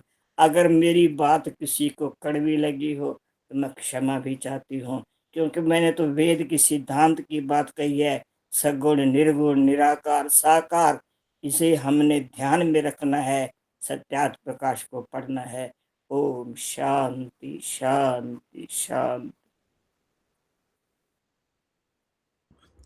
बहुत सुंदर मंत्र माता जी आपका, कि आज हम जो ईश्वर के गुणों का वर्णन किया कि ईश्वर कैसा है, कि उसकी सगुण और निर्गुण में जो हम भ्रम करते हैं कि अगर निर्गुण है तो उसकी उपासना कैसे करें, अगर हम सुगुण मानते हैं ईश्वर को तो वो साकार मानते हैं, ये गलत है। लेकिन जो ईश्वर में गुण है तो उसके आधार पर ईश्वर की वैसी उपासना करें। जहाँ हम निर्गुण मानते हैं तो जो ईश्वर में गुण नहीं है उनको उनको ना मानकर ईश्वर की वैसी उपासना करें। लेकिन रामचंद्र में जो गुण थे, भगवान में जो गुण है वो 6 गुण ही है, लेकिन ईश्वर में अनंत गुणों के होने के कारण ईश्वर को हम ईश्वर कहते हैं, और भगवान में 6 गुण होने के कारण उनको भगवान कहते हैं। बहुत सुंदर आपने वेद मंत्र कर अपनी चर्चा रखी, आपका बहुत बहुत धन्यवाद। हम भी सत्य को जाने और सत्य के मार्ग पर चलें और वेद को पढ़े और आर्ष ग्रंथों को ही पढ़े। जो हमें रास्ता भटकाने वाले ग्रंथ हैं उनका हम अध्ययन स्वाध्याय नहीं करेंगे तो हमें भ्रम में नहीं डलेंगे, पढ़ेंगे। इसलिए हम आर्ष ग्रंथों का स्वाध्याय करें। बहुत बहुत धन्यवाद। अब संतोष नंदवानी जी मैं निवेदन करूंगी कि आप भी सभी श्रोताओं की तरफ से माता जी का धन्यवाद करें, और अपनी बात कुछ रखना चाहते हैं तो वो भी आप रख सकते हैं। और इनके बाद आशा मलिक जी भजन के लिए तैयार रहेंगी। आदर्श जी नमस्ते। पहले इनके बाद मुझे समय दे देना, क्योंकि मैंने समाज ना 2 बजे पहुंचना है। हमारा गायत्री यज्ञ चल रहा है ना, तो मैंने 2 बजे वहां पहुंचना है। इनके बाद आप तैयार रहिएगा। सभी मेरी भाई बहनों को सादर नमस्ते। बहुत ही सुंदर हमारी माता जी ने हमें ईश्वर और भगवान में क्या अंतर है, जो हम श्री रामचंद्र जी और श्री कृष्ण जी को भगवान मानकर उनकी पूजा करते हैं, तो वो 6 गुणों से ओतप्रोत हैं, इसलिए उनकी हम उपासना करते हैं। लेकिन ईश्वर से हम उसकी बराबरी नहीं कर सकते उनकी, क्योंकि ईश्वर में अनंत गुण हैं। उनके गुण जो है वो हम गिन नहीं सकते, हम देख नहीं सकते, हम बता नहीं सकते। लेकिन हम श्री रामचंद्र जी में क्या गुण थे, क्या मर्यादा थी, उसके बारे में हम बता सकते हैं। और इसी प्रकार श्री कृष्ण जी ने क्या किया, उनका जीवन कैसा था, उनकी लीला क्या थी, वो उनके बारे में भी हम चर्चा कर सकते हैं। तो हमारे लिए वो पूजनीय है, हमारे लिए आदरणीय है, हमारे लिए महापुरुष हैं, आप्त पुरुष हैं, लेकिन हम उन्हें ईश्वर की बराबरी नहीं दे सकते। ऐसा माता जी ने बहुत अच्छे शब्दों में स्पष्ट कराया हमें। हम सब आर्य हैं, हम जानते हैं इस बात को कि इन दोनों में क्या फर्क है, फिर भी अधिकतर लोग जो हैं वो रामचंद्र जी को, श्री कृष्ण जी को ईश्वर की उपाधि देकर ही पूजा करते हैं।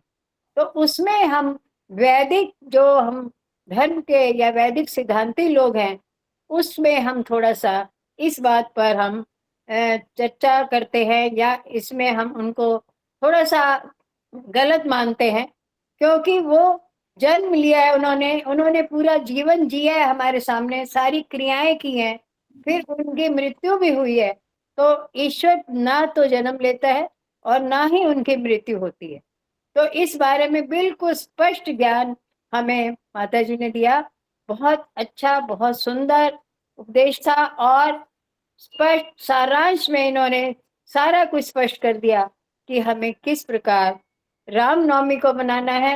रामनवमी को हम मनाते हैं अपने उपवास के रूप में, कि 9 दिन हमने माता के या माता का भी साथ में आ जाता है, वैसे रामचंद्र जी का है, लेकिन दोनों को मिक्स कर देते हैं। तो हम ऐसे मनाते हैं कि हम उपवास करते हैं, उपवास करके और फिर रात को जब शाम को हम उनको पूजा करते हैं उनकी, तो फिर हम कुछ ग्रहण करते हैं। लेकिन हमारे ऋषि मुनियों ने इस प्रकार के उपवास करने की अनुमति नहीं दी थी हमें, जिसका विकृत रूप आजकल हमारे सामने है। ऋषि मुनि तो ऋतु परिवर्तन के कारण ये उपवास रखते थे, ताकि उनका स्वास्थ्य जो है वो ठीक रहे, और जो ऋतु परिवर्तन हुआ है उनका आहार जो है वो परिवर्तित हो जाए, और उनके जो भी उनमें बीमारी या कोई रोगाणु आ गए हैं तो वो उसके स्वस्थ हो जाए। लेकिन आज हम क्या कर रहे हैं, उपवास तो हम कर रहे हैं, ठीक है, पूजा भी कर रहे हैं, लेकिन उपवास रखने का ढंग जो है उसका विकृत रूप हमारे सामने आता है, कि सारा दिन तो हम कुछ नहीं खाते, या बीच में तो आजकल लोग चाय वाय भी पीने लगे हैं, लेकिन जब रात को हम तली चीजें खाते हैं, तो उससे क्या हमारा स्वास्थ्य ठीक होगा या बिगड़ेगा? हम क्या मतलब अपने पढ़े लिखे लोग हैं, हम सब ज्ञानी पुरुष भी हैं, लेकिन फिर भी हम इन चीजों को करते चले जा रहे हैं, कि रात को हमने खूब हैवी अपना खा लिया, तला भुना जो भी हमारे पास था, और दिन में हम भूखे रहे। तो इससे उल्टा असर होता है, इससे स्वास्थ्य ठीक नहीं होगा, उल्टा कई तरह के बाद में हम देखते हैं कि बीमारियां सामने आ जाती हैं, कुछ लोग बीमार भी हो जाते हैं, पेट खराब हो जाता है। तो इस प्रकार के उपवास जो करने का ये जो है, इसमें थोड़ा सा हमें परिवर्तन लाना चाहिए। उपवास करना गलत नहीं है, लेकिन उपवास में थोड़ा उसमें परिवर्तन लाना चाहिए, कि हम किस तरह परिवर्तित उपवास को करें। और ये 8 दिन 9 दिन जो भी हम, कोई अष्टमी को आज पूजा की है कई लोगों ने, और कई लोग कल करेंगे, अलग अलग सबके विचार हैं। तो इन सब को देखते हुए हमें ये सोचना चाहिए कि सही जो वैदांतिक सिद्धांत है, जो हमारे ऋषि मुनियों ने हमें बताया था, जो सत्यार्थ प्रकाश में बताए गए गुण हैं, जो ईश्वर के प्रति उन्होंने आस्था प्रकट की है, हमें उसमें श्रद्धा रखनी चाहिए। उनके प्रति हमें उनका ही स्वाध्याय करके उसी मार्ग पर हमें चलना चाहिए। और अगर हम उस मार्ग पर चलते हैं, तभी हम अपना जीवन सफल बना पाएंगे। कहने के लिए तो बहुत कुछ है, जब एक बार शुरू करो तो इंसान मतलब शुरू हो जाते हैं। वैसे मेरी भी आदत है, मैं भी बहुत कुछ कहना शुरू हो जाती हूँ। तो मैं माता जी का बहुत बहुत धन्यवाद करती हूँ कि बहुत ही सुंदर उन्होंने हमें इसके बारे में बताया, कि किस प्रकार सगुण और निर्गुण जो ईश्वर है, ईश्वर में दोनों गुण हैं, सगुण भी हैं और वो निर्गुण भी हैं। तो जब हम उनके गुणों की अपने मन में धारण करके हम उपासना करते हैं, तो वो हम सगुण है। और जब हम निर्गुण समझ के उन्होंने दूसरे नियम में जो बताया कि दिए हुए हैं, अगर उसके अनुसार हम उपासना करते हैं, तो वो हमारे लिए निराकार है। तो ईश्वर साकार भी है, निराकार भी है, दोनों रूपों में हमें उसे जानना है, दोनों रूपों से उसकी उपासना करनी है। बहुत ही अच्छा बताया, बहुत अच्छा लगा माता जी, आपका बहुत बहन जी, बहुत नहीं, ईश्वर सगुण निर्गुण है पर साकार नहीं है। आपने शब्द वो थोड़ा सा दिमाग में आ गया ना।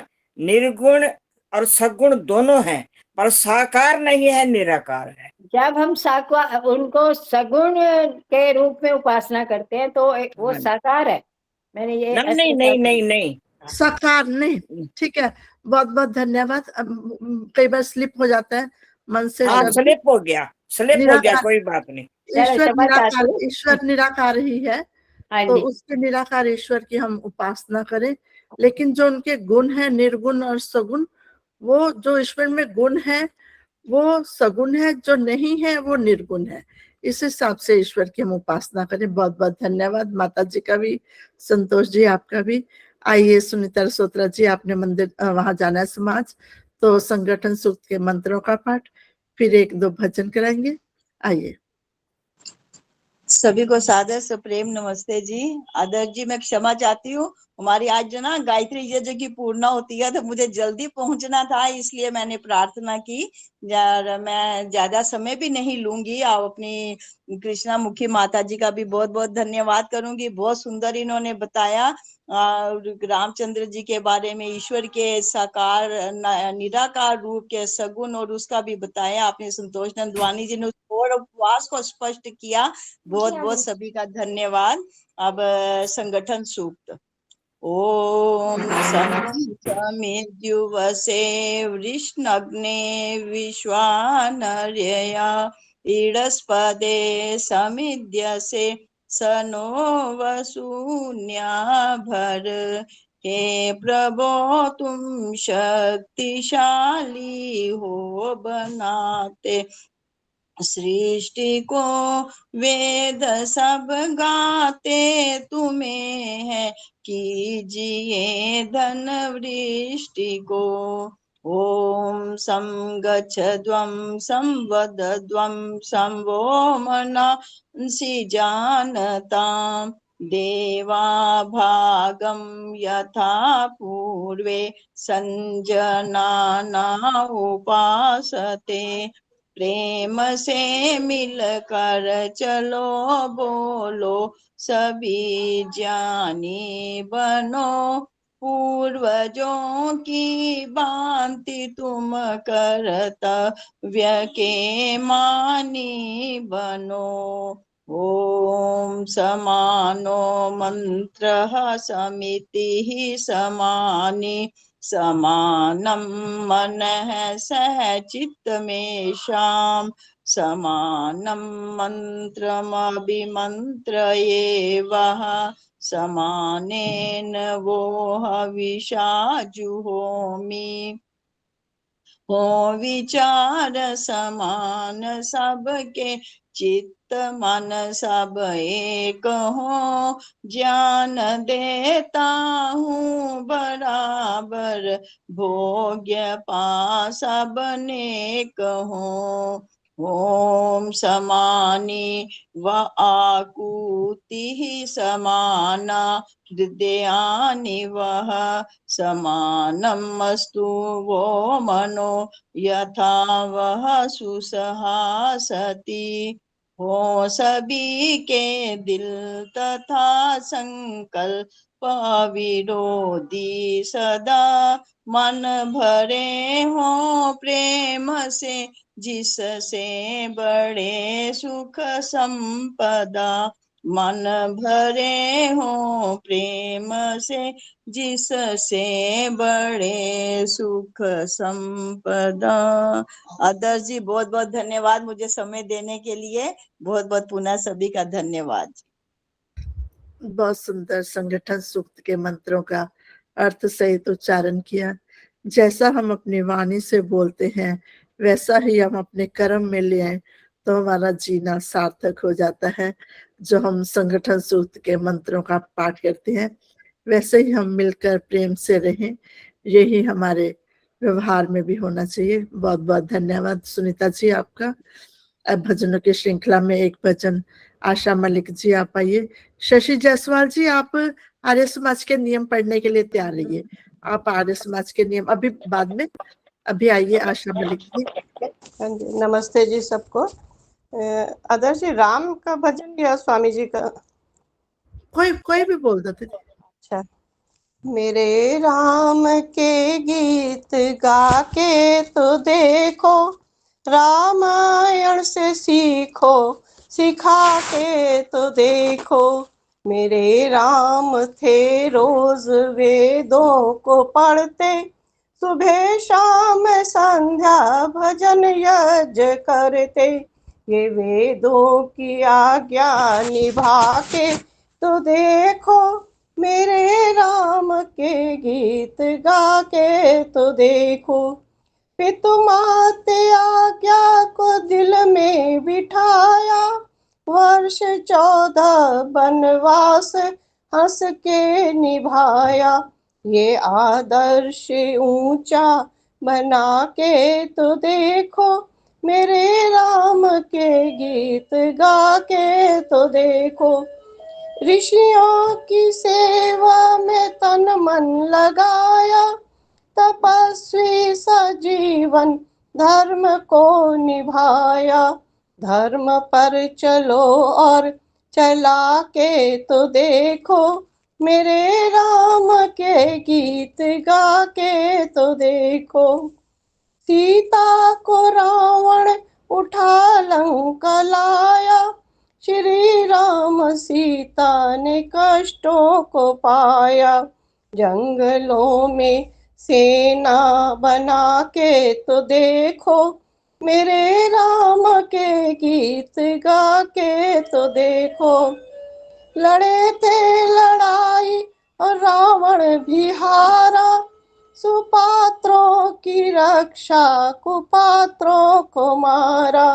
दुष्टों के छक्के छुड़ा के तो देखो, मेरे राम के गीत गा के तो देखो। धन्यवाद आदर्श जी, अभी और बहुत लंबा है भजन। धन्यवाद जी, समय को देखते हुए। बहुत सुंदर भजन। सच में हम राम के जीवन में उन्होंने कार्य किए, उनको हम देखें किस प्रकार वो वनों में रहे, माता पिता की अपनी आज्ञा का पालन किया, और जो राक्षस थे, दुष्प्रवृत्ति के लोग थे, उनको मारा और अच्छे लोगों का उन्होंने साथ दिया। ऐसे ही हम भी अच्छाई का साथ दे और बुराइयों को दूर भगाएं। उनके जीवन से हमें बहुत कुछ सीखने को मिलता है। ऐसे आप तो पुरुष रहे श्री भगवान राम और भगवान श्री कृष्ण, उनके जीवन से हमें जो शिक्षाएं मिलती हैं, अपने जीवन में हम उनको धारण करें, तभी उनके जन्मदिन मनाना सार्थक होगा। बहुत बहुत धन्यवाद आशा दीदी आपका। आइए शशि जायसवाल जी, आर्य समाज के नियम बोलिएगा आप। राज भूटानी दीदी, आप ना शांति पाठ करवाने के लिए तैयारी का, इसी के साथ हम कार्यक्रम समापन करें।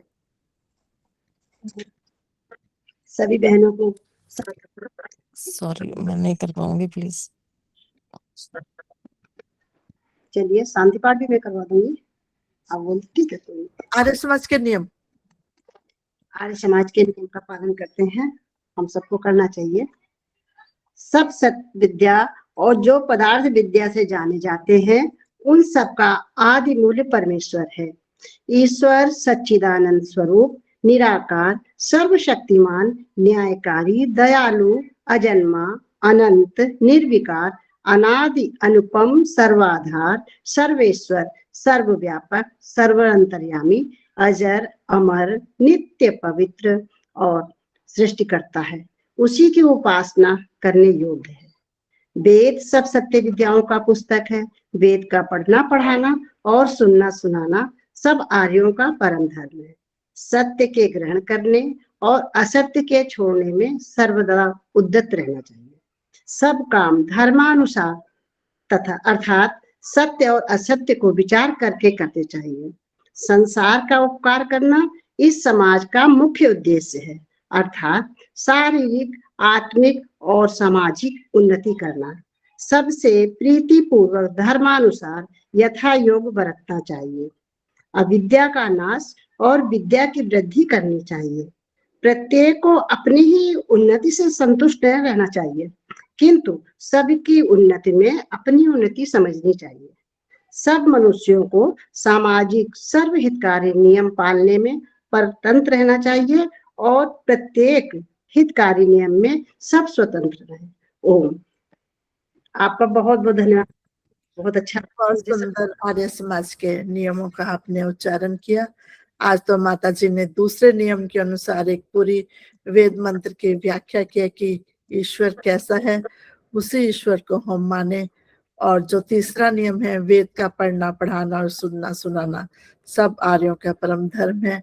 वेदों को ही पढ़े और वेदों के रास्ते पर ही चले।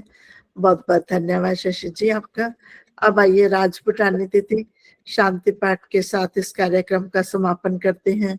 सभी को रामनवमी की बहुत बहुत शुभकामनाएं देते हैं। ईश्वर सभी के जीवन में खुशियों की वर्षा करता रहे और सभी को अच्छा मार्गदर्शन देता रहे। सभी के लिए प्रार्थना ईश्वर से हम करते हैं। आइए राजपुटानी शांति पाठ करते हैं।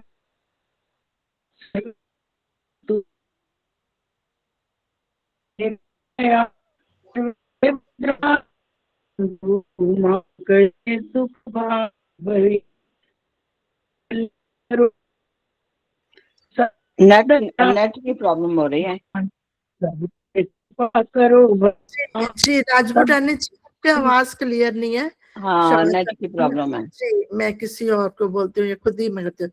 चलो सभी का बहुत बहुत। राजपुटानी जी, आपके नेट में प्रॉब्लम है, साफ नहीं आ रही आवाज। शशि जी बोल देंगे, शशि जायसवाल जी बोल देंगी। नहीं, मैं शायद शांति पाठ कर देती हूँ। आशीष पत्रा जी आप बोल रहे हैं? आइए।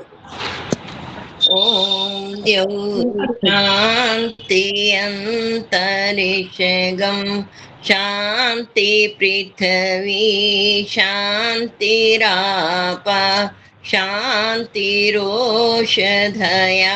शान्ति वनस्पतया शान्ति विश्वे देवा शान्ति ब्रह्म शान्ति सर्वगं शान्ति शान्तिरेवा शान्ति सामा शान्तिरेधि। ओम शांति शांति शांति। ओम जय घोष भी करनी है। करो करो। जो बोले सो अब है सनातन वैदिक धर्म की जय। मैं ऋषि स्वामी दयानंद की जय। गुरुवर विद्यानंद की जय। मर्यादा पुरुषोत्तम श्री रामचंद्र की जय। मर्यादा योगी राज श्री किशन चंद्र महाराज की जय। भारत माता की जय। संसार के वीर महान पुरुषों की जय। संसार की आजादी के लिए बलिदान होने वाले वीर वीरांगनाओं की जय। आर्य समाज अमर रहेगा। वेद की ज्योति जलती रहेगी। ओम का झंडा ऊंचा रहेगा। चार प्रकाश पढ़ते रहेंगे। वैदिक ध्वनि